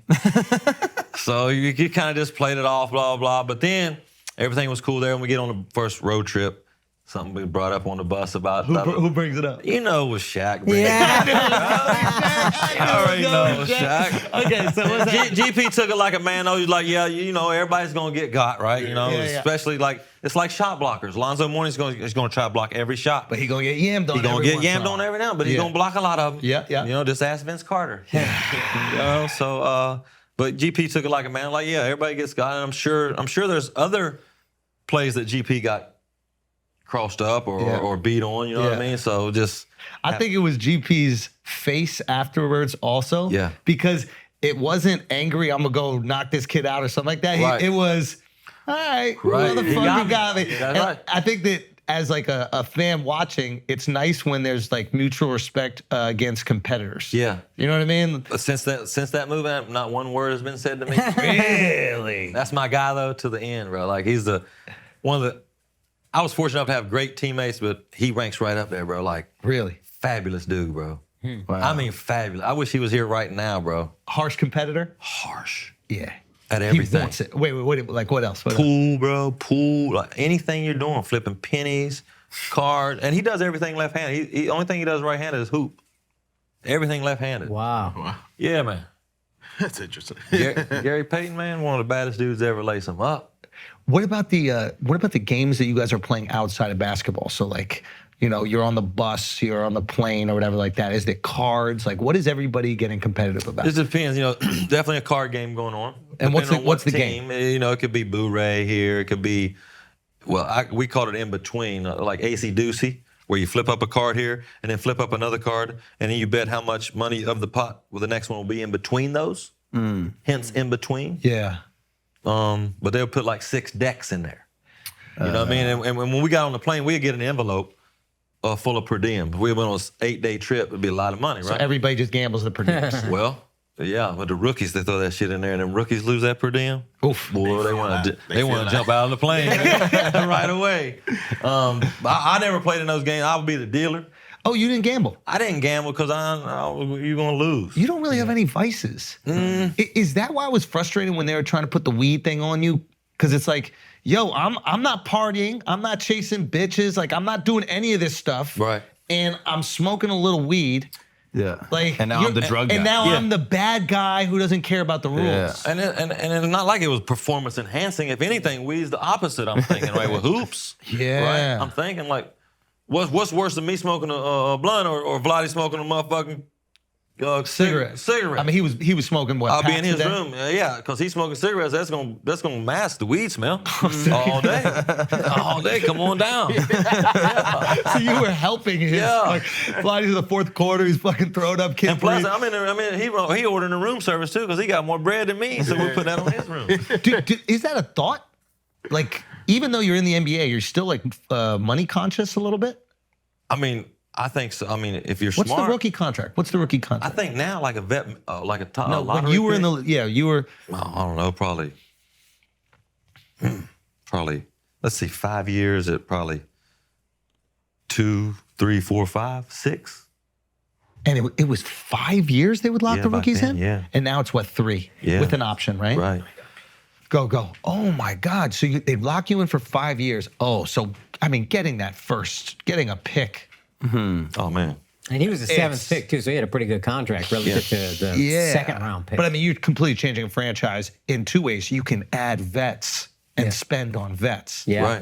Kind of like a quarterback. You get a rookie quarterback, you ain't got to Yeah, spend that money. exactly. Yeah. Exactly. Yeah. Oh shit. Okay, so you're thinking going into it because your agent's getting some, your manager's getting some, obviously, taxes.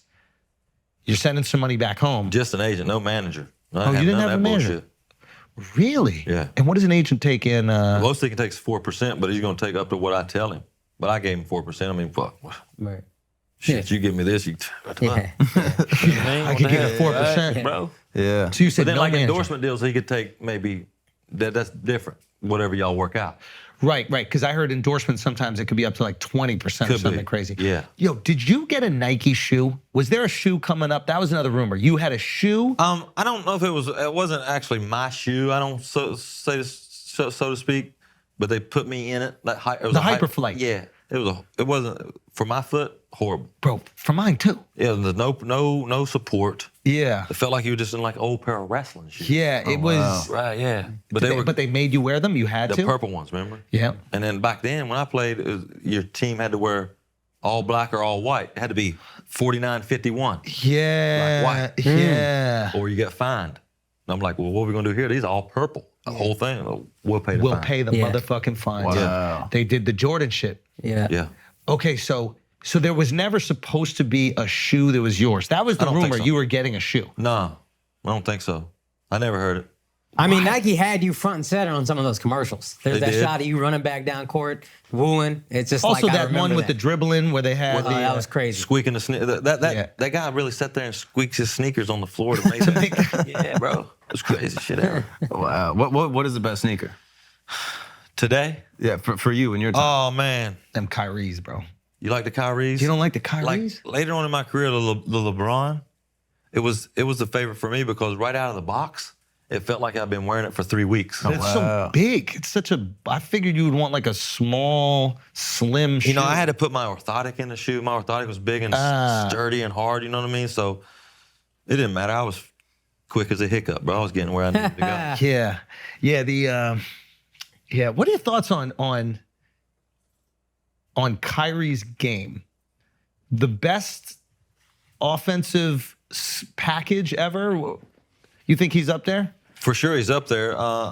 It'd be hard to put him at the best just because his jump shot's not like That's Steph. right. That's right. Yeah. But ball handling, he's the top as it gets for me. Yeah. He's the best ball handler ever. And why? Just because I think not only that he can handle the thing, but he can get through cracks and crevices It's like crazy. no other. Like Yeah. and then spin and then puts him above everybody's ball. He can finish at the rim with either hand. The finishing ability is Yeah. insane. Yeah, that's just like I don't think we'll ever see that again. Not in our lifetime. Yeah, it's hard to even compare him to somebody from a past generation. I'm trying to think of like what that. It's not AI because AI was blowing by you, You're right. He was just a crossover and gone. and Kyrie can have you on his Kyrie can hip. have you spinning in circles and still stand right here, and Yeah. then go by you when you turn back around. Yeah. And finish.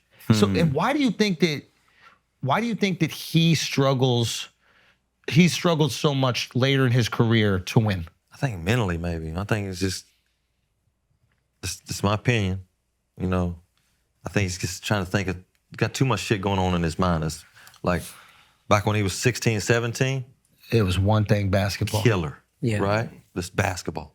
And now I think, it's part of the job, though. I think he feels maybe some pressure that he's got to take the Indian people or tribes or whatever he's dealing with, whatever. Yeah. He's got to put them on the map type shit. Yeah. Maybe he feels that. He feels a social Hey, responsibility. you got your championship, so that's that's off the Yeah. shoulder. That's interesting. Have you seen that with guys? You don't have to say names, but guys that were just so incredibly gifted, but mentally you just saw them break down. For sure. There's been so many, like, just right here in New York City, how many guys, like we were talking about Rucker Park earlier, how many guys come through Rucker Park that are way more talented than guys in the NBA that just can't do it, bro, mentally. You know what I mean? Not even talking about the drugs or any of that, just like you put a referee out there that's going to call defensive 3 seconds or offensive 3 seconds. Now, this dude can't even play now. Who was the most mentally impressive player you played with and against? Oh, for sure it's Kobe against. Yeah, I figured for that. sure. Wait, I mean, figured that. why? just because he's just so cerebral, like all these game plans game plans are made for guys like that.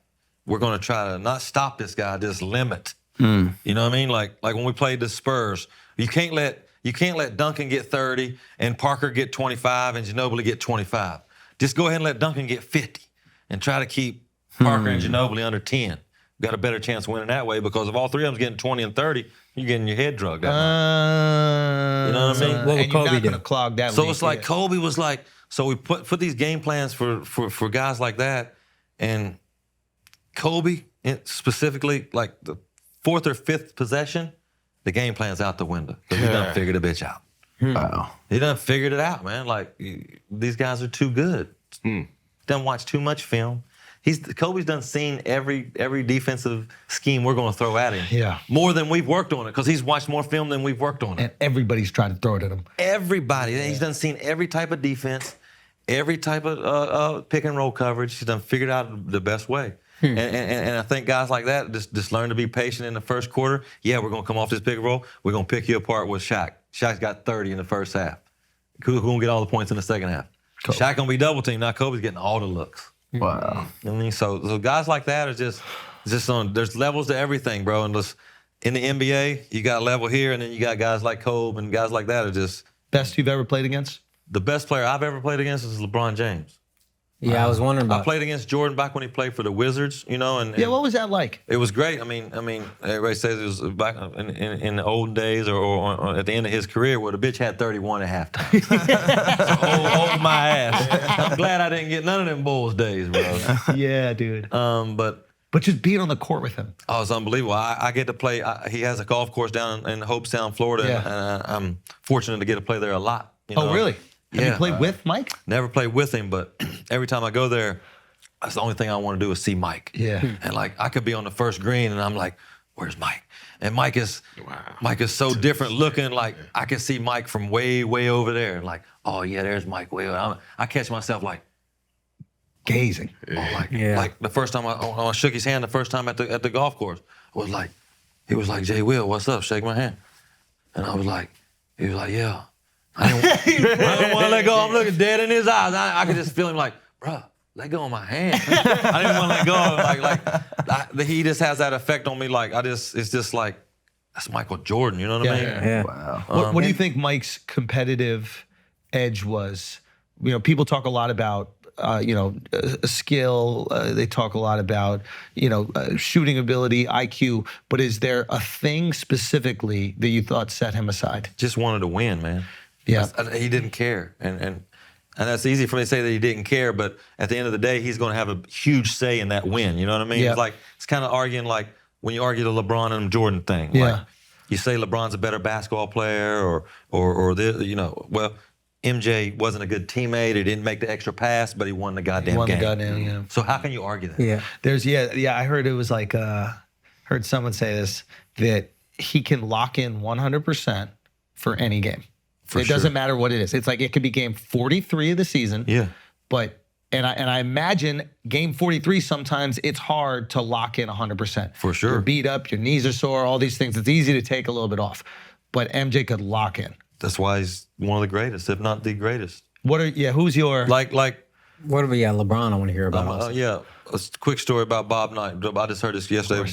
Rest his soul, rest his soul. He told me a story about Jordan, I saw the story about Jordan. He said they were playing in the Olympic. He was the last guy to coach a basketball team from America to win a gold medal that didn't have professionals, yeah. right? So they're at halftime and they're playing. I forget who they're playing. And he's saying they're up 29 points. USA, and Bob Knight's walking across the court to go in the locker room at halftime. He's like, what am I going to say to these guys to get them going? They did everything right. What I'm going to say. And he grabbed a stat sheet as he walked across. He said Jordan. You saw Jordan's name. Jordan played 12 minutes in the first half. He had 19 points. He had 11 rebounds and 9 assists in 12 minutes in the first half. Wow. And he's thinking, what am I going to say? He said, I got it. As soon as I open the door, I see Michael Jordan, the first one. So what do? I said, God damn it, MJ, what are you doing? Are you gonna set any screens tonight? I haven't seen you set one damn screen tonight.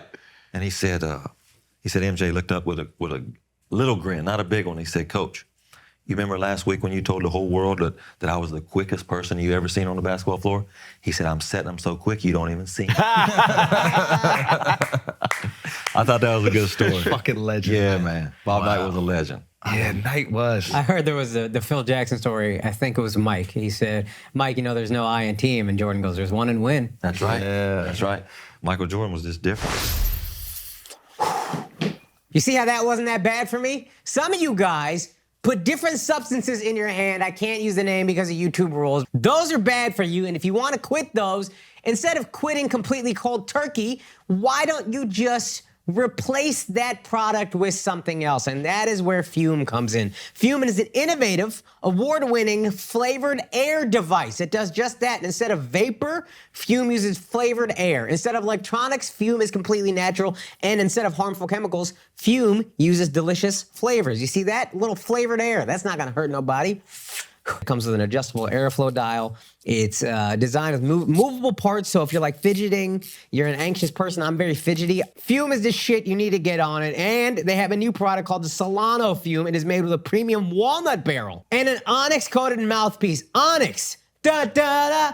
Let the boys be boys. Anyway, slightly softer finish, that's the point. So start the holidays off right with The Good Habit by going to tryfume.com/flagrant and getting the journey pack today. Fume is also giving listeners of this show, Flagrant, 20% off until December 1st, and they can use our code Flagrant. Again, you use the code Flagrant, you get 20% off to help make starting The Good Habit that much easier. Again, that is tryfume.com/flagrant.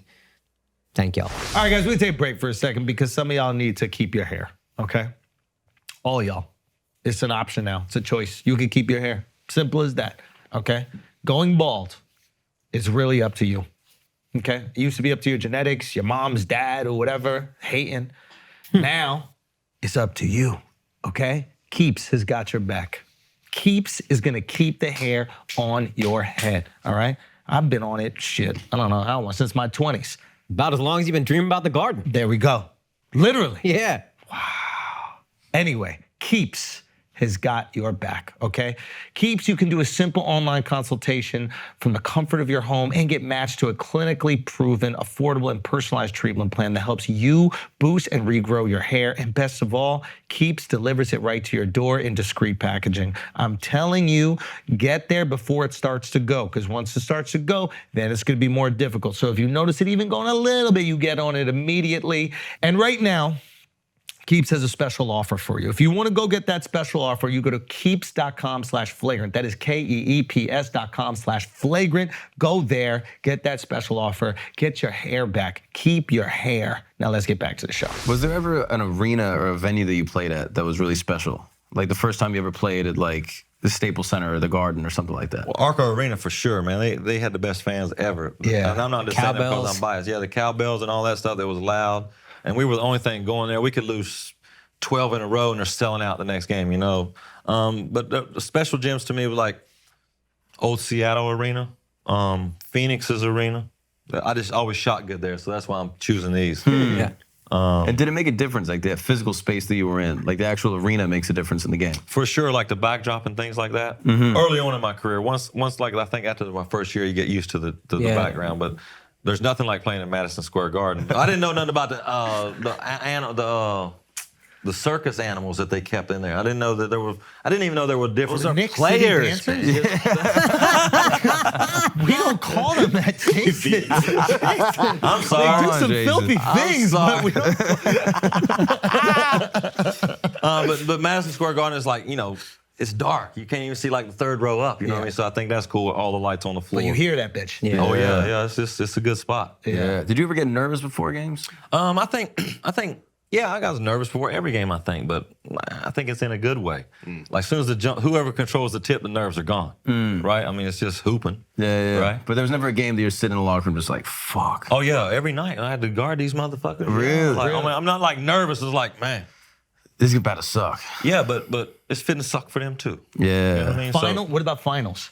Anything? Was GP really supportive of you during that final? For sure. Well, like I said earlier, man. Because he's competitive, too. He is. wants it. But He hit a big shot in that He finals did, too. I man. think it was game 3. Passed That's it. the one I remember. Yeah, that's the one that broke. I told him, our I said, look, GP, look, D Wade ain't gonna be open.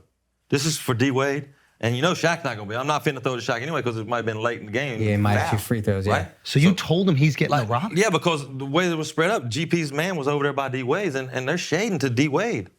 I say, look, if I throw you, and I was always the kind of guy, if I throw you a chest pass, a crisp pass in the air, you're open to shoot it. Just that. But if I throw you like a bounce pass, kind of maybe a slower one or maybe kind of behind you, then you got to realize that the defense you got to have to do something once you get it. It ain't like a catch and shoot type thing.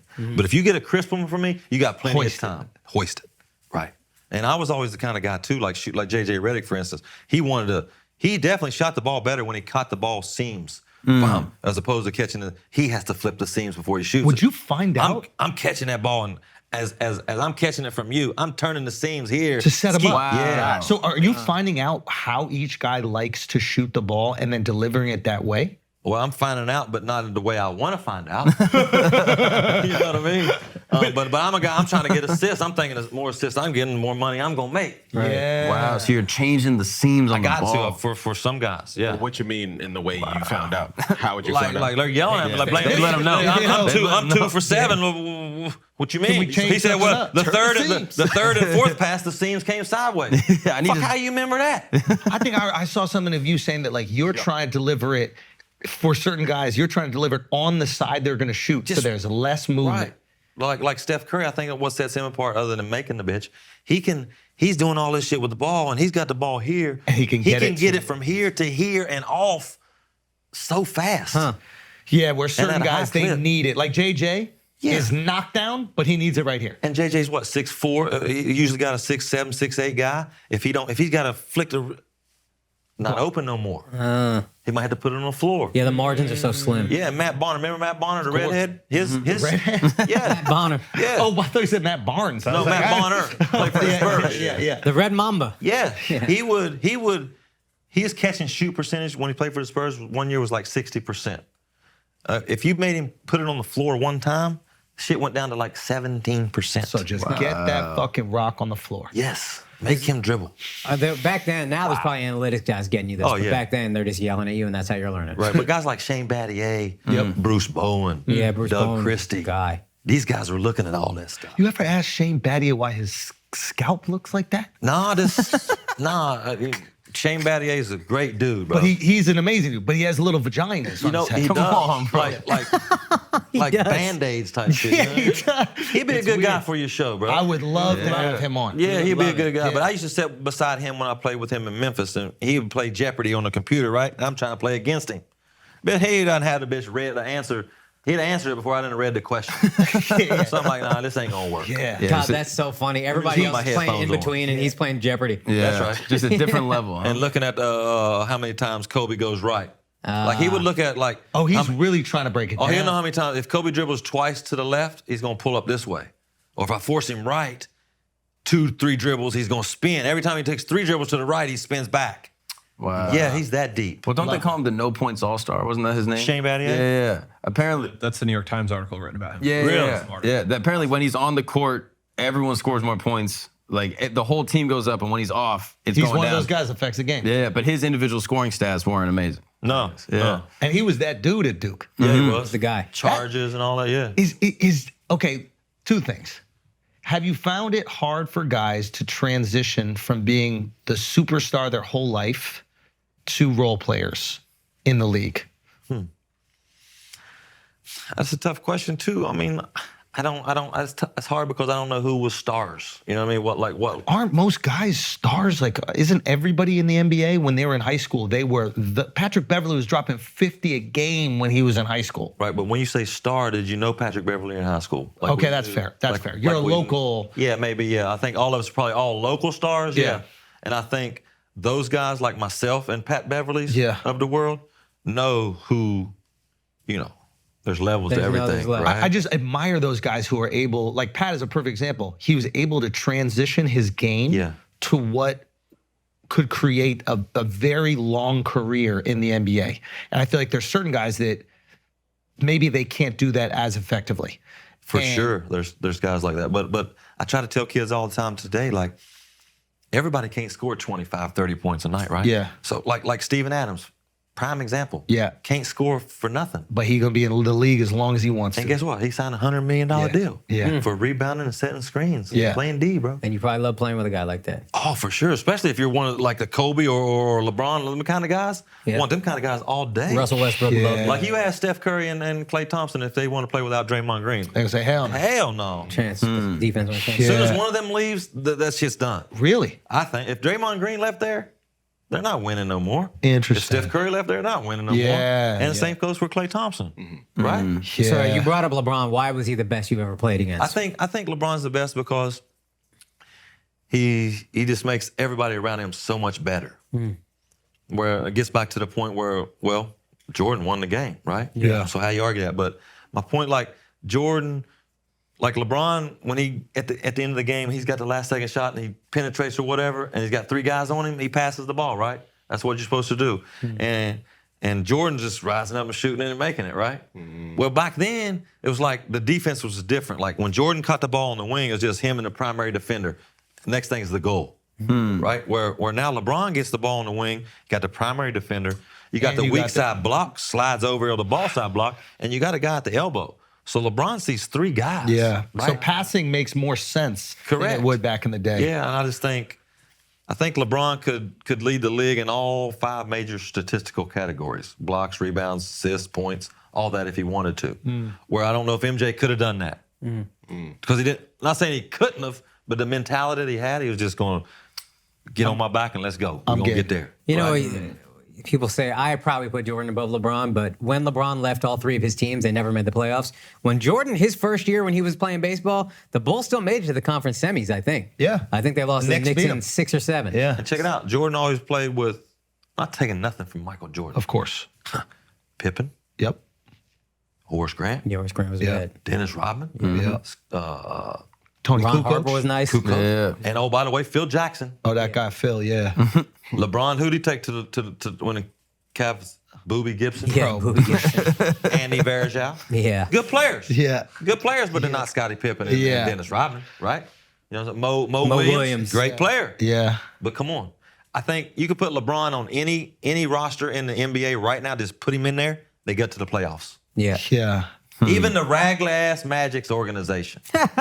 We'll take him. Yeah, I'll take him too. And Bronny too. Come on, Yeah. come on down, man. Post-career, how difficult is it going from every single day of your life is dominated by playing basketball to no longer playing professionally? Yes, it's tough. You know, I'm still going through it a little bit. You know? Are you? Yeah, I mean, I'm just so bored with my life. You know, I can only golf so much. Yeah. You know, I guess my kids were younger when I first retired. I got 3 kids. One's 22, one's 19, one's 15.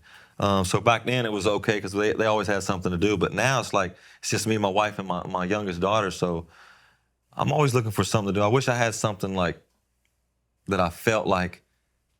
The same passion and love? Yeah, so it's going to have to be basketball, like a developmental coach or something like that? Yeah. Like as a head coach, some people are like, why don't you coach high school basketball, things like that.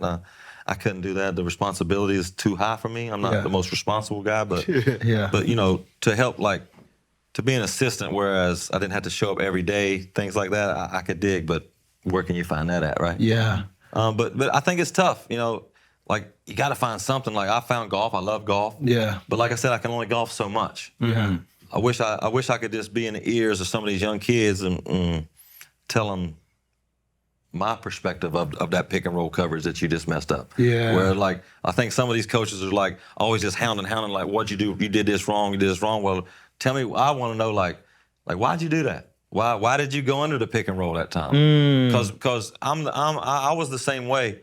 Let me explain to you why I did that, because you might find like, oh, that might work, but it might not work for Kobe or it might not work for Jason Kidd. Yeah. You know what I mean? Just like Pat Riley was cool with that. Hubie Brown was good about that. I played with some coaches just like, nah, This is how it's it's called done. red, we're going red. Yeah. You know what I mean? So it's obviously a tough transition. Yeah, from the outside perspective, and again, like I've only seen you on social media and stuff, but it's felt like you really were spending time with family, obviously trying to find other things to distract you, be it golf or whatever.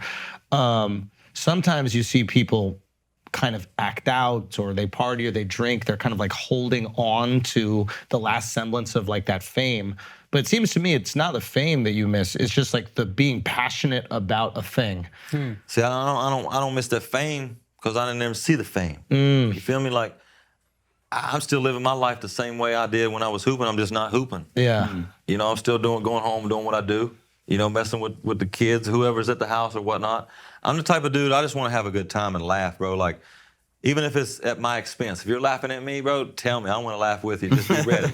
So, like when I go golfing, and I'm fortunate enough to play a lot of good golf courses where I have caddies and things like that. Yeah. It's more important for me, for that caddy, to have just as good, if not a better day on that golf course as me. Just because if I'm an asshole to you and you're an asshole to me, now we got to spend 4 hours together. Yeah, we're not gonna have no fun, Still bro. passing. You're still giving, yeah. Yeah, bro. I just want to have a good time, man. But I still want to whoop your ass at golf, you know, and stuff like that. But laughing is more important to me. Yeah. How's the knee though? Can you get back on the court? My knee is okay. I could probably get back on the court if I did a little working out. Probably like give me a month. But I ain't trying to get sore and shit like that. You know what I mean? Yeah. Okay. You ever go back to Belle? I go back to Belle. I was just in West Virginia not too long ago doing a little autograph signing for the kids and things there. I try to get back one weekend out of the summer to do a camp for the kids, man, because West Virginia is tough. There's not much going on there. And when I was living there, it was probably the same. But looking back, man, Belle, West Virginia was the greatest thing ever to me when I was living there. It'd be hard to go back and move there. Yeah. But going back and giving back to the kids and things like that is priceless. Yeah. Do you think that contributed to your humility? Like growing up in a place like that that's like a small town where the people are humble? You know, I don't know whether to say yes or no. What I want to say is I've been like this my whole life, no matter what. You know what I mean? You guys put your pants on the same way I do, and so does everybody else. So just because I hooped and sold a jersey or two or like that, or took a picture with somebody, that don't make me no better than anybody else, man. So at the end of the day, when I leave out of here, I just hope you guys will be like, yeah, he was a cool dude, or your homies ask you about how was Jay Will. You know, I heard he was an asshole. Nah, bro, it was the total opposite of that. You know, that's the only thing that I worry about in my life from here going forward. You know what I mean? Like, just a cool dude, man. Any interest in doing TV? No, because I can't be real. You know what I mean? It was like I'm authentic, and I ain't gonna say what a producer wants me to say. Yeah. Now I might touch up on that. Yeah. But I gotta say how I feel. You don't think that they would let you do what you did here? I don't know. Yeah, you're not that mean of a guy. I don't know I what you feel think like, you're gonna say. you're gonna protect the people that you want to protect. You're gonna tell the funny stories that often make people look funny. Like, But then again, if I feel like I gotta say this, like it might hurt somebody's feelings. Like Hubie Brown, best coach I ever played for in my life. yeah, He told me early on, like he called me the bunny, Energizer Bunny, because But anyway, that's a different story. why would he tell? But just because I'll be at practice early and I'll be the last one to leave. I'm always playing 2-on-2 with somebody. I'm playing just practice. Yeah. I'm trying to, me and Bo Outlaw. Remember Bo Outlaw? Yeah, Bo of course. Outlaw. And we'll beat anybody 2-on-2. I think. Anybody. really? Yeah, bro. Because he not gonna shoot every. He's just gonna set all screens and let me shoot it. He gonna get the rebound. We're gonna have a good time. But Hubie Brown told me early on, like, don't ever leave anything inside. He said, if you leave something inside, you get an ulcer. You might get an ulcer, and an ulcer will be way worse condition than as if you said something to hurt someone's feelings. So ever since he told me that, bro, then I'm just like, I'm just gonna leave it out there, because I think if I leave it out there, at least it gives the other person a point of view of where I'm coming from. Yeah. Whereas if I'm trying to hide it or sugarcoat it, now they're looking at me some type of way. Yeah, You know they what I can't mean? trust you. Whether I'm right or wrong about that, I'm probably gonna be wrong in a lot of people's eyes for saying what I feel. Yeah. But that's just what I am, and I'm not gonna change. Shit, I'm almost 50. My life's on the way down. Fuck, I'm gonna change for now. Why is it on the way down? Well, I just, life expectancy is such only a certain age, and I'm You haven't even got grandkids yet, man. Well, that's gonna be crazy. That would be crazy. Yeah, that might fill you with a lot of purpose. Grandkids might be crazy. I mean, I feel sorry for their mom and dad. But Grandpa will be all right. Yeah. I mean, you must love New York though, because your persona is like a New Yorker. Like, just say how you feel. And, Yeah. Oh, I mean, well, this is us. I like I like New York, but not in the winter. Oh, okay. Yeah. You know what I mean? I grew up in the snow and stuff like that. So, but yeah, I just like going where I'm appreciated. Yeah. Appreciated. You know what I mean? And where we can just chop it up like this, bro. And You got to take a trip to Rucker Park, though. I'm going The to. love As soon as we get up out here, we're taking a ride over there. Whether we see anybody or not, we're gonna ride over there just to get a pic for sure. Last thing I was curious about personally is I've heard that you like magic. Yeah, You like card magic. for sure. Do Are you you do? good at magic? What's magic, really? You know what I mean? It's sleight of hand. Correct. So I feel like you might be all right at it. And I love magic. Rick Barnes, back to Providence days, he was a magician. He had some tricks like, He disappeared. well, he didn't disappear type shit like Your scholarship is gone. pull a quarter out of my ear type shit. I didn't know how he did that. I was just, I like shit like the card tricks and things like that. Yeah, I do. Yeah. I'd love to be a magician. Hold on 1 second. No. We got a little. Oh, Come on, Jay. so look, Come on, Jay. the magicians don't do cards with cameras and all this. I ain't gonna secrets away, bro. I might get kicked out of The magician out of Vegas, fraternity. bro. Yeah. yeah. Let's see a little something. Oh, and that's man. a fresh deck of cards fresh too. too. I know Nick Winkleman from a pop get put y'all up. Hey Nick, let's get Nick in here. Man. Let me see. So y'all like magic at all though? Love magic. Who doesn't like magic, right? I actually bought those videos when I was younger. They would like give away the secrets. Oh yeah, magician's Dude, I secret had- And then revealed. could you ever do the trick though? I had a good one, bro. Really? I had a good one. I'm not gonna give it away, but I had one where I could make the ash go from. I could like put cigarette ash. Do you know this trick? ahead. The cigarette ash is on the top of your hand. Yeah. And then you open up your hand, and then there's ash on the bottom. Speak right. Is it you keep a rubber thumb on there? Boom. No. That one. I almost want to do it. Mark used to do that one in college. That one will Nick. blow people's What's up, minds, Nick? bro. Nick! Talking to the mic. What's my up, friend. baby? What's going on, guys? All right, Nick is in the building. Nick's been giving us the inside information. Nick from Apopka. Respect. Yo, okay, so is he a legit magician or what? Yeah, he got some stuff. He got Yeah. some stuff. The one he got to show you is y'all pick the card. You pick the same card. You got to see that one. All right. All right, man. Let's see. Who wants to do it? You want me to do it? I'll do it. Let's All right, go. pick a card.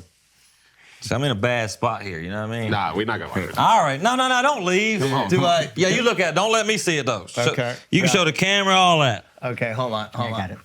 Okay. All right. Okay. All right. Cam sees good it. one. That's a good Okay. one. Put it right there on top. There we go. You got it? Yep. All right.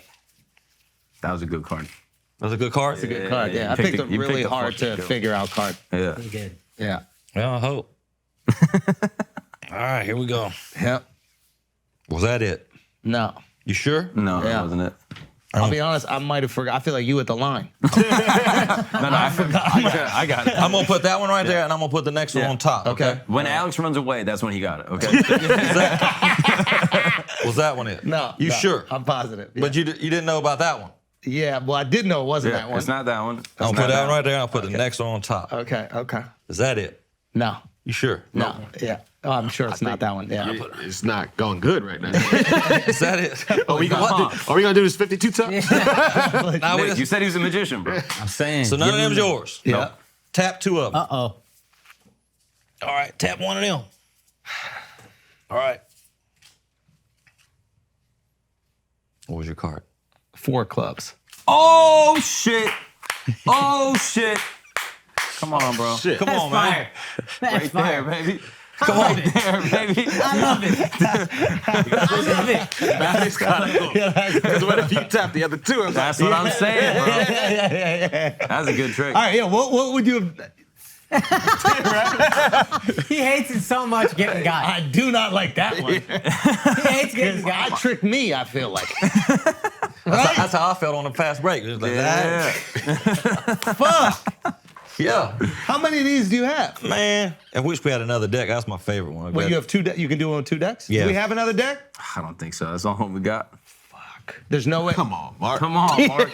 Wait, give me. There's got to be one more. Let's do one more. Let's do one more. I bet Vernon got a deck on him right now. Ask. Let me see here. You got a boy with a we deck on play a him. lot of spades, so he stayed with a deck. Oh, this guy's black. Come on, Jack. Yeah, bro.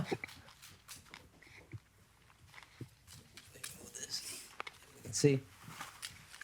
Okay. All right, here we go. You probably seen this one before. No. You'll probably figure it out though. It's easy. 1, 2, 3, and 4. You pick a card. Just tell me what row it's in. 4. It's in this row.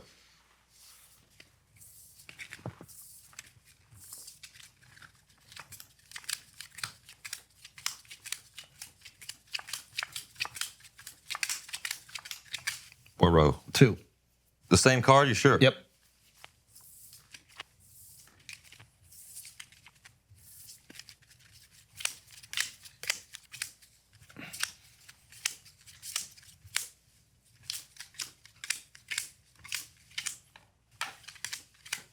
Tap 2 groups. No, don't do this to me again. These 2. One So group. you already know what the card is. No, you're telling me what to do, right? Group 1, group 2. Group 1 or group 2? 2. Okay. 1 or 2? 1. Sure. Tell them your card. Ace of Hearts. Bomb! God, come on, bro. Come on, man. Come on, let's go. You picked that one. Josie, how'd you do that, bro? Shit. Come on. Yo, you did it. You picked How that did card. you do that? Andrew, tell us Fucking how you loser. did it, bro. Yo, this guy sucks, dude. How did you do This it? guy's. Well, Tell us how you did it. Yeah, I was in on it. Was there like I was in on this. Yeah. I talked about this shit before. Set that shit up earlier. Was there a math? Nah. I'm trying to understand. Like, you must have known immediately what the card was. Maybe you're just easy to read, bro. Have you thought Is about that it? Yeah, maybe you're fucking easy to read. Yo, You picked it. I just flipped it. your grandkids are gonna love you, dude. Can't wait, bro. Can't wait. Wow, bro. Yeah. Come on, Schultz, tell us how you did it. Come on, it was easy. Nah, they told me. Yeah, that's the new Chris Webber right here, bro. Just throw him past it. He really does. All right, go. Yeah. I don't get that one. Didn't he tell you he likes to Yeah, be the that- dealer? You got to watch his ass. Yeah, it's true. Oh, did anybody ever try to get you to cheat? No, I would never do that. But did they try? No. I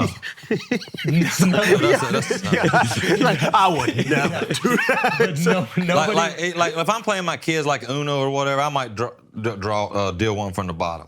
But look, but if we're playing for like $1, I ain't cheating. I ain't cheating. You can't let him win Uno. That's right. How they That's gonna right. respect you? That's what I do. That's right. I cheat Uno all the time. All right, that was an easy one. You probably get this one too.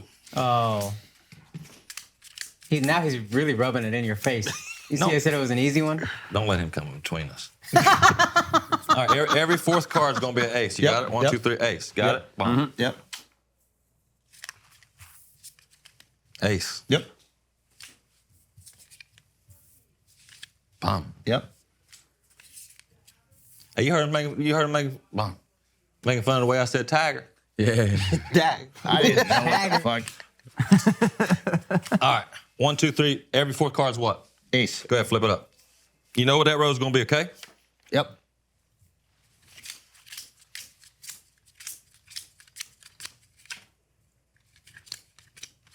Knowing these are aces, pick one of these rows. Okay. Pick one of those rows. Okay. And now I want you to switch that ace with that ace. Switch places. And then tap these 3 aces. And they all moved over there with that one. Okay. Damn. Bro, I really thought it was gonna be like a couple little tricks. I didn't realize he was good. I got confused by that one because I didn't believe him when he said the aces were what they were. So I'm a little confused by this one. But then they were there. What the fuck? Come on, bro. Off the elbow. Good. Off the elbow. He picks one row You got different one in for the us? whole game. Vernon bringing it right now. Another one? Here you go. All right, here we go. This is a good one. This is a good one. Yeah, come here. No, that'll be next. All right, throw it. Thank you. What's up, man? You have a seat right there if you want. I'm gonna make 4 stacks. Okay. There's got to be at least, let's say, 8 cards per stack. Okay. You tell me when to stop. I gotta make 4. Yes. Yep. Stop. Stop. 1, 2, or 3. What does that mean? Where you want me to put this card? That one's fine. 2, Yep. 1, or 3. 3. Last one got to go to 1. Okay. Right? 1, 2, Why are or you 3. smiling, bro? 1 or 2. 2. 2. Last one got to go to 1. Yeah. Okay. 1, 2, or 3. 3. 1 or 2. 2. Last one got to go to 1. Yeah. Okay. You got him shook. I never seen him. 1, this 2, or 3. indecisive. 3. 1 or 2. 1. Last one got to go to 3. Yeah. MGM, y'all looking for a dealer?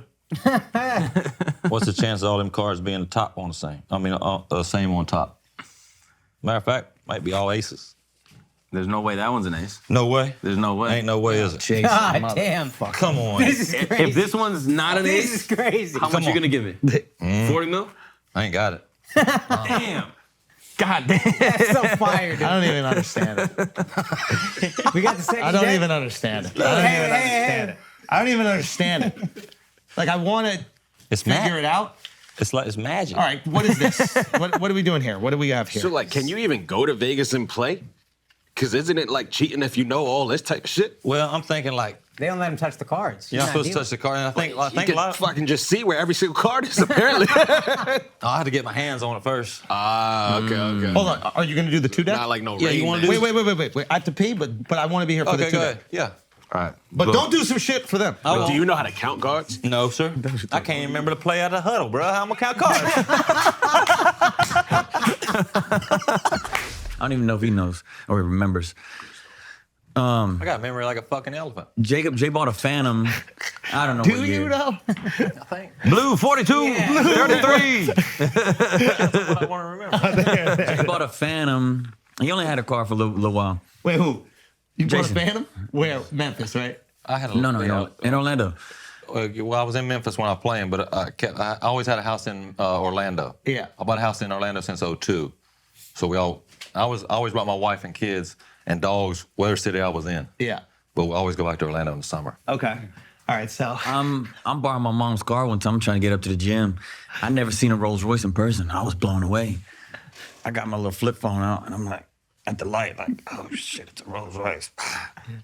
I didn't know he had just got a Rolls Royce. We get to the gym and about to start playing. He's like, were you taking a picture of me at the light? You're in a Phantom. I'm like, imagine your homeboy taking a picture. It just seemed weird. I'm like, And sneaking it too. was that me? That shit was awkward. I was just telling him that, like, yeah, I look like a real asshole. I never see that car. Shit. I was telling him too, he had, I don't know if you remember these on your 7 series at the Dub Bellagio's. I'm talking to you outside, like, what's good, bro? He went to the gym. I just waited just so I could go out and spin them bitches. I was like, like the price is right. I'll be calling You thought it was the price is right, bro? I spun them bitches like 30 times. And they were they'll spin for like 20 minutes. I was out there just like, yeah. They were going different ways. Going different ways. I was loving that shit. I'd like to see the video footage of that, like surveillance camera. Running around the car, skis. Shit. Again, we never seen no shit like that. He was like one of us, so I thought it was the craziest shit ever. Wait, so when do y'all meet? Y'all meet before you're even at SAC? Yeah. Oh, wow. But you were a kid. Yeah, I was 16, something like that. Yeah. Oh, wow. And you were hooping a No, little bit? not even. I was like 13. Yeah. Well, I was sneaking into the gym just trying to get on with the guys. That's when we were playing pickup at the lockout season with all the Magic guys. And these little jits was sneaking in the gym like on the back door. And, And we shit. throwing it between people's legs and shit. So But these- could you play back? Yeah, it was all right. Yeah, like in between games here, they trying to play us one-on-one type shit, you know what I mean? Yeah, That's we like was- I used to we do, was right? doing You ever everything. cross them up? Of course we tried. Did he ever get you? Oh. I'm sure. We did Everybody's everything. got, right? No, I had a couple buddies. A couple of us could play. We could. Yeah. We was doing all that shit. We was doing everything we could just to at least be with the guys. And then for us, to never seen no shit like that, just run into all these guys was like, Nah, Shaq and Penny, not these guys. yeah, no. For us, it was. Bro, Penny's so slept on. Yeah. Yeah. Unbelievable. I mean, were you Actually played in Miami with me for a year. this is LA, yeah, after this all the is bullshit. Yeah. For sure, he was great. But early wait, were you playing against Penny when you were at Oh, when he was Orlando with the man, early? yeah. What was that like? Because that's early Penny. It's That's funny you ask. We're playing, and he knows what time it is. Penny does. I got next. They won. And he's like, "Hey, I ain't real loose yet, so take it easy." no. Shit, I done put it in 7th gear. Yeah, so I kind of lost a little bit of respect for when No somebody said that. way. Yeah. But he could play. Fuck. But he was too slow for this. Wait, really? Yeah. That's probably the injury started to. Because I think this is even before the injuries. It didn't matter what it was. Too slow. Really? Yeah. So only Speedy Claxton. Oh, he didn't have a chance either defensively. Really? But I didn't have a chance on him defensively either. Fair. Yeah. Fair. Speedy Claxton was fast as hell. Yeah. Like come on a gold tooth, bruh. like Wait, what? Yeah. You know how fast that shit'll slide down that gold tooth?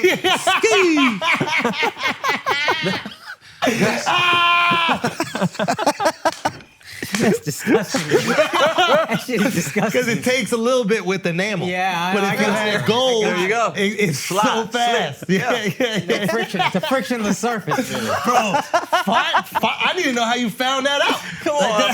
I'm from Belle.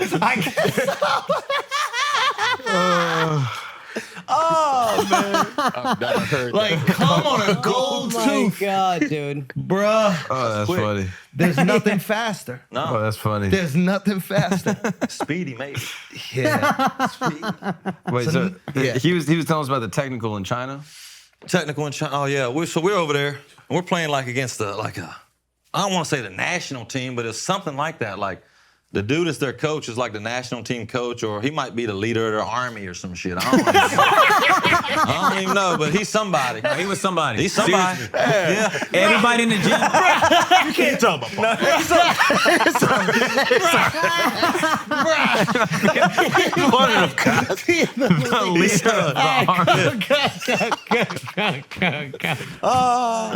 It's early in the game. It's early in the game. There's a lot of people there. Paid a lot of money. You know, they paid me some money to come over there and play, whatnot. Fans paid their money to play, watch me play. Refs was cheating. Imagine that. Imagine that. Right? Imagine. So I mean, and they're Chinese refs. They can't speak English, so I'm yelling at them, trying to curse them. And they don't understand me, so they're just. And that's making me even more mad because I'm like, I'd rather them curse me back, like you know what I mean. But they're just smiling. Yeah, and I'm just steady, man. All right, cool. So I'm like, we call it timeout or what? I told him, I said, look, you just go down there. I told my team, you just stand there and set this stand right there. Set this screen, and I'm gonna run as fast as I can and run my defender right off your screen, right? I said, they're probably gonna call offensive foul. Don't even worry about it, because you know what time it is. They're cheating, right? Yeah. Boom, we did it. Sure enough, offensive foul. Well, and I told him, I said, listen, don't do anything crazy after he calls the offensive foul, right? And sure enough, he said, okay, no problem. So as soon as they call offensive foul, my dumb ass boots this ball. I mean, I kick the ball. I try to kick it up as far as I can to the 15th level, right? Something happens. I didn't kick it very good, but I got a good kick into it. Something happens. It's all kinds of commotion. Ball, they call it technical. Boom, done. Commotion ball. Next thing you know, boom, the ball's right back in my hand. Well, what do? Kick it I again. gotta kick the bitch further than that. So the next thing you know, now I'm kicked out of the game in the first quarter. This is a charity game, or Yeah. Over in China. Everyone came to see him play. Yep. Now I'm sitting on who's this. playing now? It was like some other celebrities and some like G League guys. Some other generals. I think Vince Carter was our coach. Mm-hmm. Yeah. And Okay. He's out there hanging on the rim during the game. Didn't get no technical calls on him. Unbelievable. Yes, that makes me more mad at the ref. Yeah. Because they're sucking his dick, you know what I mean? But anyway, now I'm sitting over there. It's like, it's got to be, I don't know if we played 4 quarters or 2 halves. But it's a lot of time left. And I'm sitting over there and I see somebody in the crowd with a Marshall shirt on. Oh, that's old school. Yeah. So I'm like, well, and he's got 2 or 3 kids, and I got to sit here the rest of the time. And I'm like, well, fuck. Y'all come on over here. You're from West Virginia. In China, what's the chances? Sit down on the bench with me. So I'm like, hey, well, I just start shooting the shit with him. Next thing you know, the boss of China, whoever that is. Boss of China. Whoever that is. Yes, bro. That Yeah. dude, whoever he was, everyone. Go down there, talking to the refs. Talk to the refs. Da-da-da. We want Jason back in, blah, blah. Well, the refs go talk to the coach. He's the boss down there, remember? Yeah. Like, no, he can't play. They're trying to win. They're trying to beat us, right? No, they can't play. But I think they end up letting me play, come back in the second half. But yeah, I was fearful that they were going to take my passport that trip. Yeah, you could get locked up. Yeah, bro. Last place you want to be locked up in China, I think. Well, yeah, why? Think about Well, that the a second 6-foot time. white boy in China in prison probably wouldn't go too well. What do you think would happen? I'm not so sure, man, but I'm not. Fill you up with duck sauce? Well, I'm not fit for prison anyway. I'll tell you right now. It can't be good in China. Can't be good, bro. I mean, they might do that too. They don't give a fuck. No, they don't care, especially now. How long ago was this? This is probably about 6-7 years. Oh, shit. Okay, this is recent. Yeah. Ish. China's different. What made you kick it though? Like, I don't know. you usually don't act out like that. I just made what was gonna make me feel good. Kicking that bit. And they just handed it right back to me. I'm like, they think I was bullshitting? Like, boom. What did the crowd do? Were they just... Oh, they loved it. Right when I saw it land back in his hands, I'm like, oh shit. I was like, the worst thing that could happen is it lands back in his hand. It was just like, dink. Yeah. And he looks up, and I'm just like, oh shit. Yeah. Yes, sir. I mean, any punter in the NFL would have been proud. Oh, great. Bro. What's the weirdest place y'all have been? Overseas. India. Wait, why? India. I'm not gonna speak on it, bro. India's a different You spot. have that? You need that? Both of them dropping their head at the exact saying same this time. Wait, why? Who did you see taking a shit and where? Wait, what didn't we see? No. Look, I don't want to disrespect nobody. I got to sit that one out. India's different. India's different, man. Like, Different We've place. been to China 10 times. India is different. I've been to 30 countries. Why? I've been to 30 countries. I've been everywhere in the world. Yeah. India's different. But why? and it's everything about it. Just from the stray cows running down the freeway, Yeah. or like traffic. You think traffic's bad here? Like we got to go. I don't know. Let's say 4 blocks. Yeah. And I swear to God, it took us 2.5 hours. But come to find out, it wasn't the car, it was a guy up there. You know, a horse and carriage? Wasn't no horse, just a carriage and a human. Barefooted in the freeway, walking. No. Yeah. Downtown Mumbai. Yeah. Yeah. Ain't had a pedicure since pedicures has been. I got to zoom in just in case. But man, God bless India though, bro. It's like, Why were y'all there? we were there for the Kings and the Pacers were playing a preseason game. Yeah.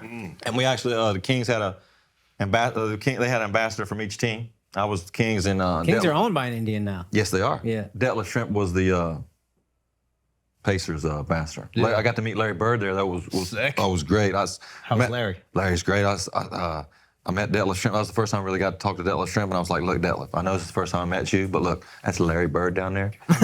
You played with him. Please introduce me. Right? If he you was don't, shook. What'd he say? I'm going to whoop your was big ass if I don't.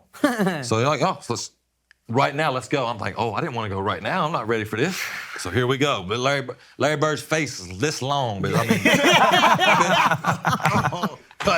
mean, so he introduced me to Larry Bird, and he stood up, and I'm like, whoa. I couldn't think of really anything to say. And I said, so Larry, does Mumbai remind you of French Lick a lot? French Lick, Indiana is where he grew up. He said, yeah, it does. And when he said, yeah, it does, I just kind of lost interest because I know you're lying through your teeth, Larry. There ain't nothing in this world that reminds you of Mumbai. Nothing. It's one of a kind. It's nothing like it. It's just different, and can't wait to come back. Can't wait. We did do a cool thing though. They had a floating basketball court. I don't know if you saw Luka Doncic is having some kind of Air Jordan thing on a floating court. Nah. Like on the water? Yeah. Huh. Yeah, but it was cool. But the water, you didn't want to fall in that water. No. You don't want to drink the water. No. You don't want to really eat. Yeah. Okay, that's what it was. That's what it was. They were so relaxed with the way they handled food and touched food. Yeah. It was just too much. Don't really want to eat at all. What y'all mean? Wait. What y'all mean you don't want to eat? What y'all mean? Right, you'll get sick. If it's not hot, you're getting sick. But what would you see? Like the way that they would like prepare the food? You were watching? No, thank God we didn't see the prepared food. Wait, why? Like I'm thinking like if I ever get a chance to go back to India, I've got to have a microwave with us at all time. Like I have to bring a microwave and some like You're going to fly a microwave. cups of noodles and shit like that.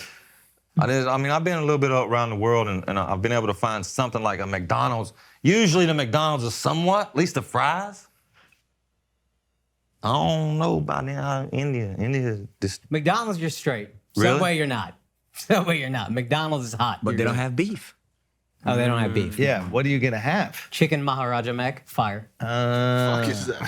The chicken Big Mac. It's chicken patties. It's good. What else was Oh yeah, out the there? McDonald's menus over there is different too. Like, you know, you China McDonald's menus like have like 2 hot dogs laying across the Big Mac.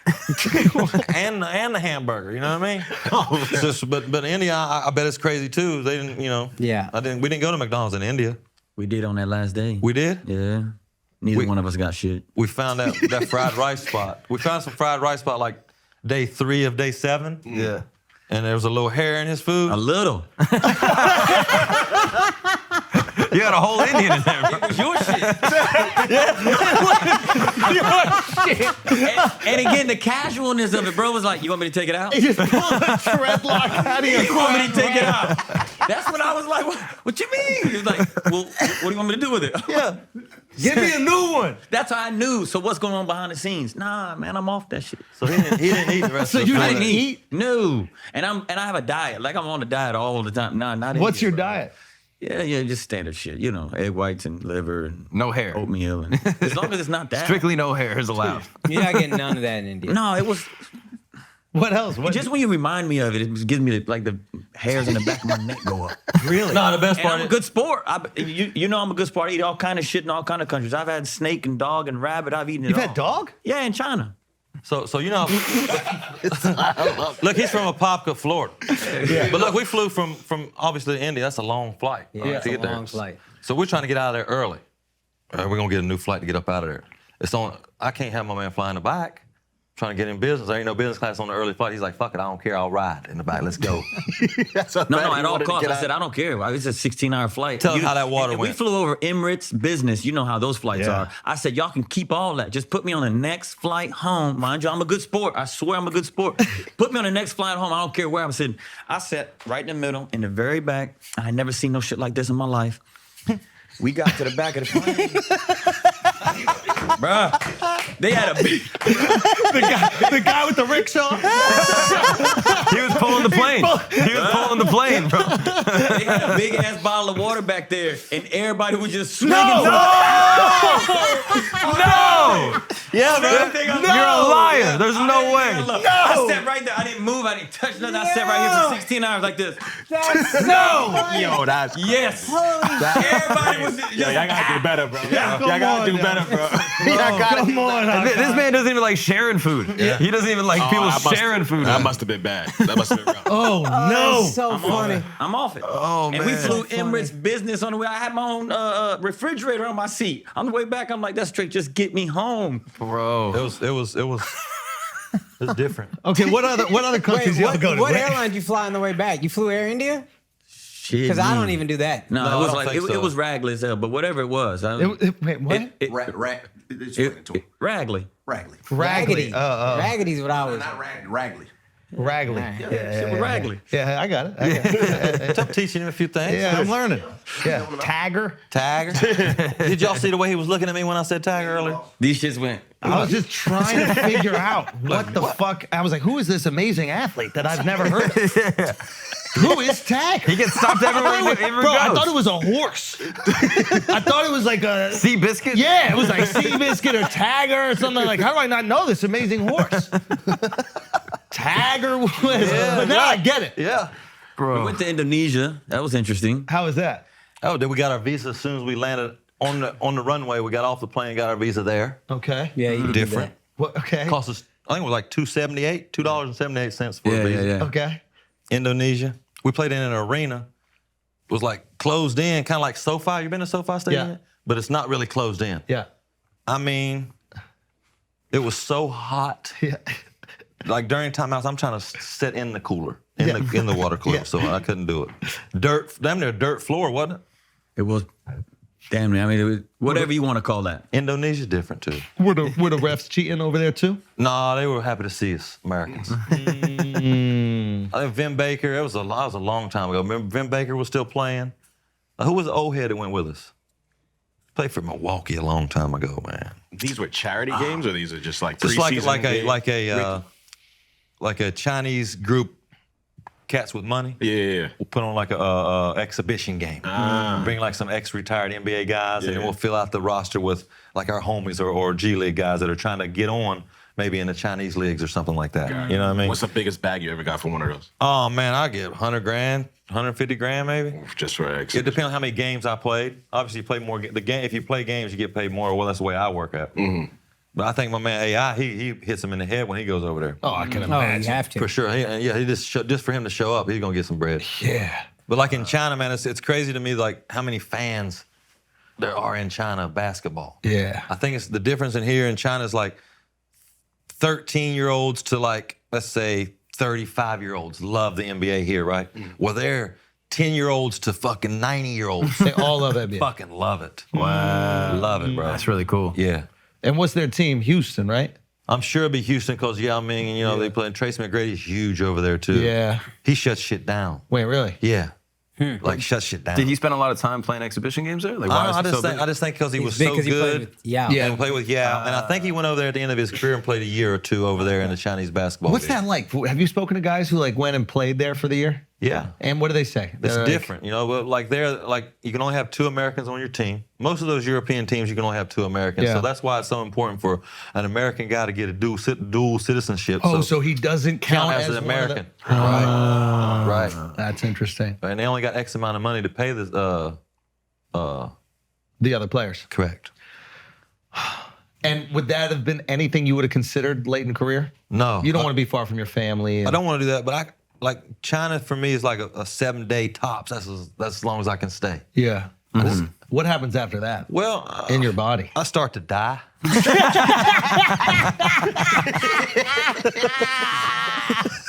Well, I mean, I mean that's what it is. He's like, I can't eat shit. So when he said, I don't like other people touching my food, and then he said he didn't like India, I was like, yeah, no. Yeah, I get it. I get it. India. Of course you don't. I'm so glad that I got to go to India though. Yeah. I'm so thankful that I got to do all this types of shit that I've gotten to do. yeah. And I hope there's more to come. I swear. What about how is dog?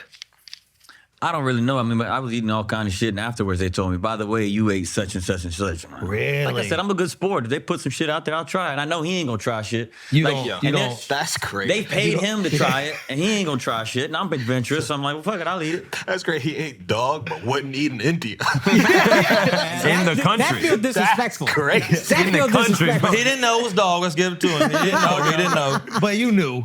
He wouldn't have ate that shit if he knew from the get-go, I bet. I wouldn't have let him. I'm a Not dog guy. mine. All the other stuff I'm ain't afraid of. I'm not tried it all. Dog. Do you know what breed? Fucking rat and horse. I tried it all. Yeah, horse ain't bad. But Yeah. what about the breed of dog? Do you know the breed? No, I mean, Cocker Spaniel? when you walk, you can see them hanging down on the side of the street. No. Come on, bro. Yeah, in the Philippines, though, yeah. Like, you know how you like at the hot dog stands here? Yeah. Literally hot dog. Yeah.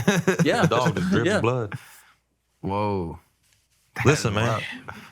It's different. It's a long way from Belle. Basketball. Global game, you know? But It is a global game. what's the edible story you mentioned? Can I? Tell it. Tell it. It's a good one. Allegedly this happened. Allegedly, Yeah. because you know you can't have edibles in China. No, of course not. We always fly out of LAX. Jay picked up some edibles on the way. He was still kind of new in the edibles game. We get out to China, like, I don't know, it's the first day or something. We get into this event. I think Tracy McGrady was with us, a couple NBA guys. Chauncey Billups saved the day. Yeah. Saved the day. Why? Like they would have revoked my passport and everything if it wasn't been for Chauncey. Well, they were doing like little interviews or something, and we're in a big group. It wasn't like one of our normal groups, because in China, like a small group would be like 100,000 people. You know, it's just like 100,000 people right there.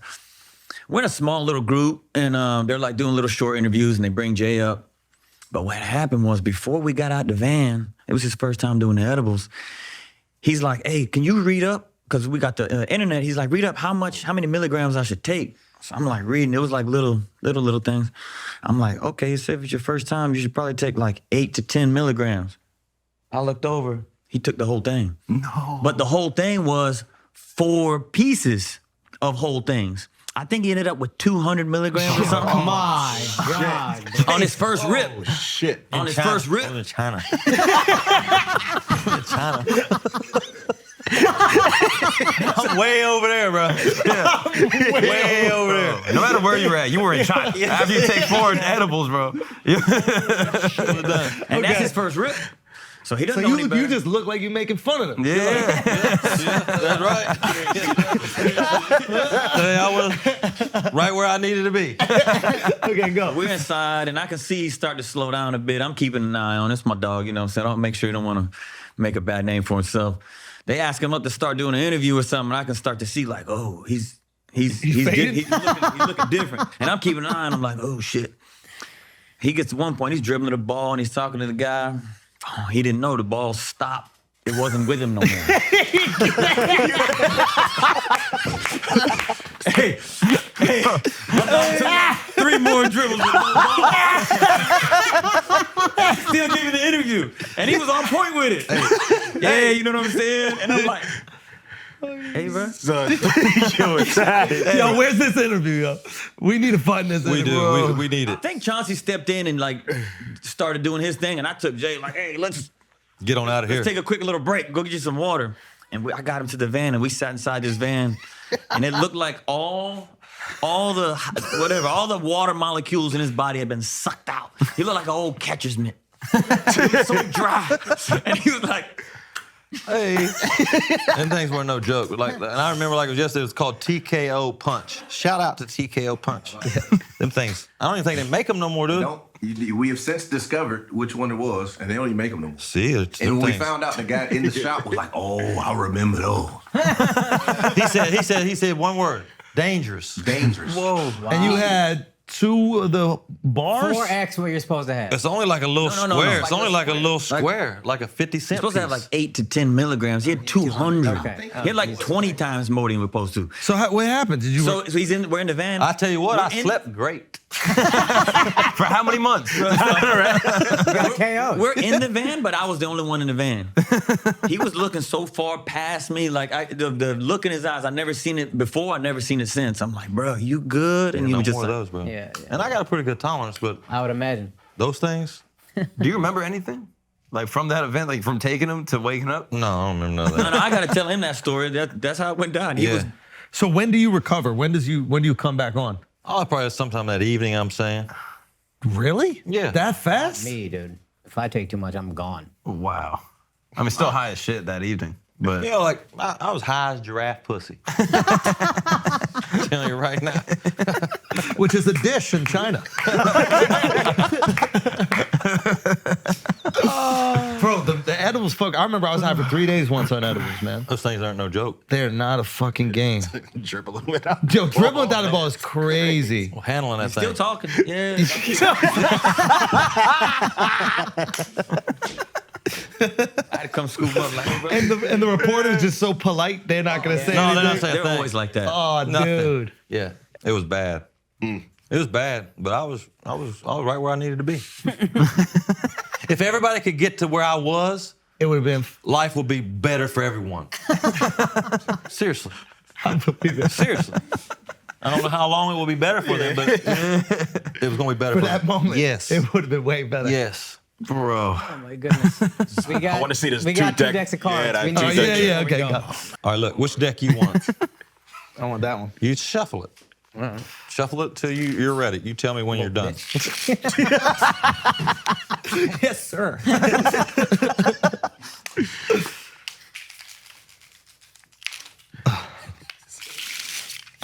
You done? Let me give it a couple more. Fuck you up a little bit right here. There we go. Done. Perfectly. Put it right there.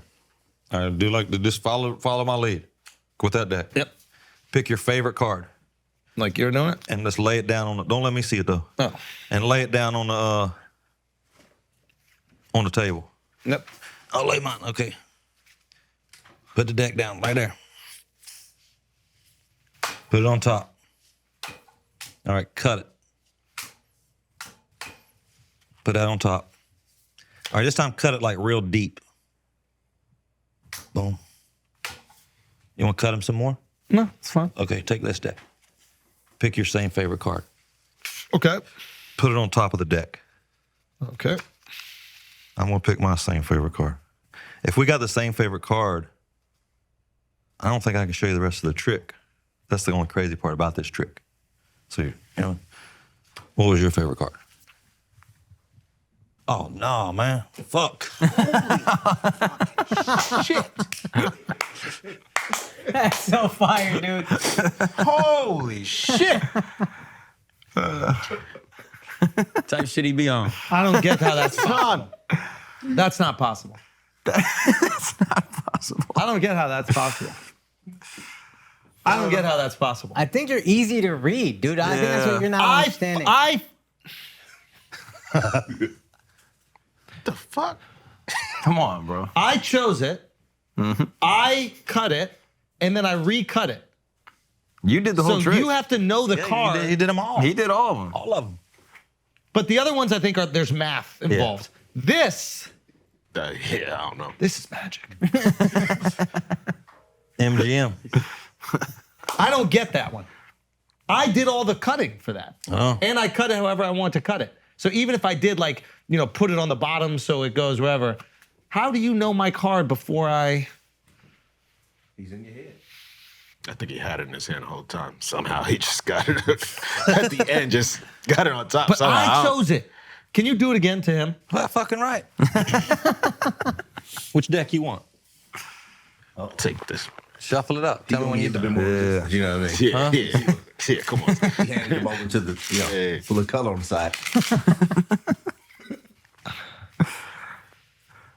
You say when you're done. Why are you so angry, dude? I'm just trying to figure this out. He just hates It's it. just steaming. All right, you ready to rock? Yeah. Put that deck down. Oh, let me try. Get it all nice. Ah, fuck it. There you go. All right, pick it up. Pick your favorite card out of that junk. You gotta look at me before you pick it, though. All right, I got you now. So I ain't gonna look at it. I'm gonna put mine on top like that right there. All right. Put it on top. Yes, sir. All right, cut them junks. All right, cut this one real deep. Want to cut them some more? Yeah. How you want to cut it? Like right in the middle? Cut it, nah, right on the top. Oh, just one card? Yeah. Oh, shit. Oh, you trying to trick you. Now pick your same favorite card. All right.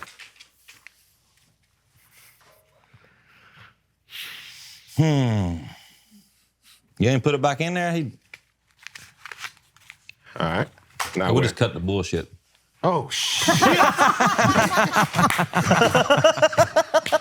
Let's go. Straight to it. Let's go. That's fire. Let's go. Nah, this is crazy. He didn't even let you get to it. I don't like that. He didn't even let you get to it. I don't like that. Hey, man, Jason, thank you so much for coming, man. Man, This thanks was for having me, awesome. bro. This was Appreciate really it. awesome. Look, if I can help y'all out, y'all don't need my help, but anytime you need me, bro, Oh, I'm your dude, guy. the same. Yeah. Honestly, bro. the same. Anything you're working on, please let us know, dude. Yeah. This has been great. And please always continue to bring Nick around. For sure. We're gonna work on a new magic trick. Yeah, we man. gotta talk to the wizard. The wizard, I don't know, man. Yeah, I think there was some Chinese interference right there. Maybe. 100%. It was probably a Hindu god. You talking all that shit about India. Might be, yeah. Vishnu came down and got you right. Absolutely. All right, man. Thank you so much. Thanks, bro. Appreciate you. Appreciate it. Jason Williams, everybody.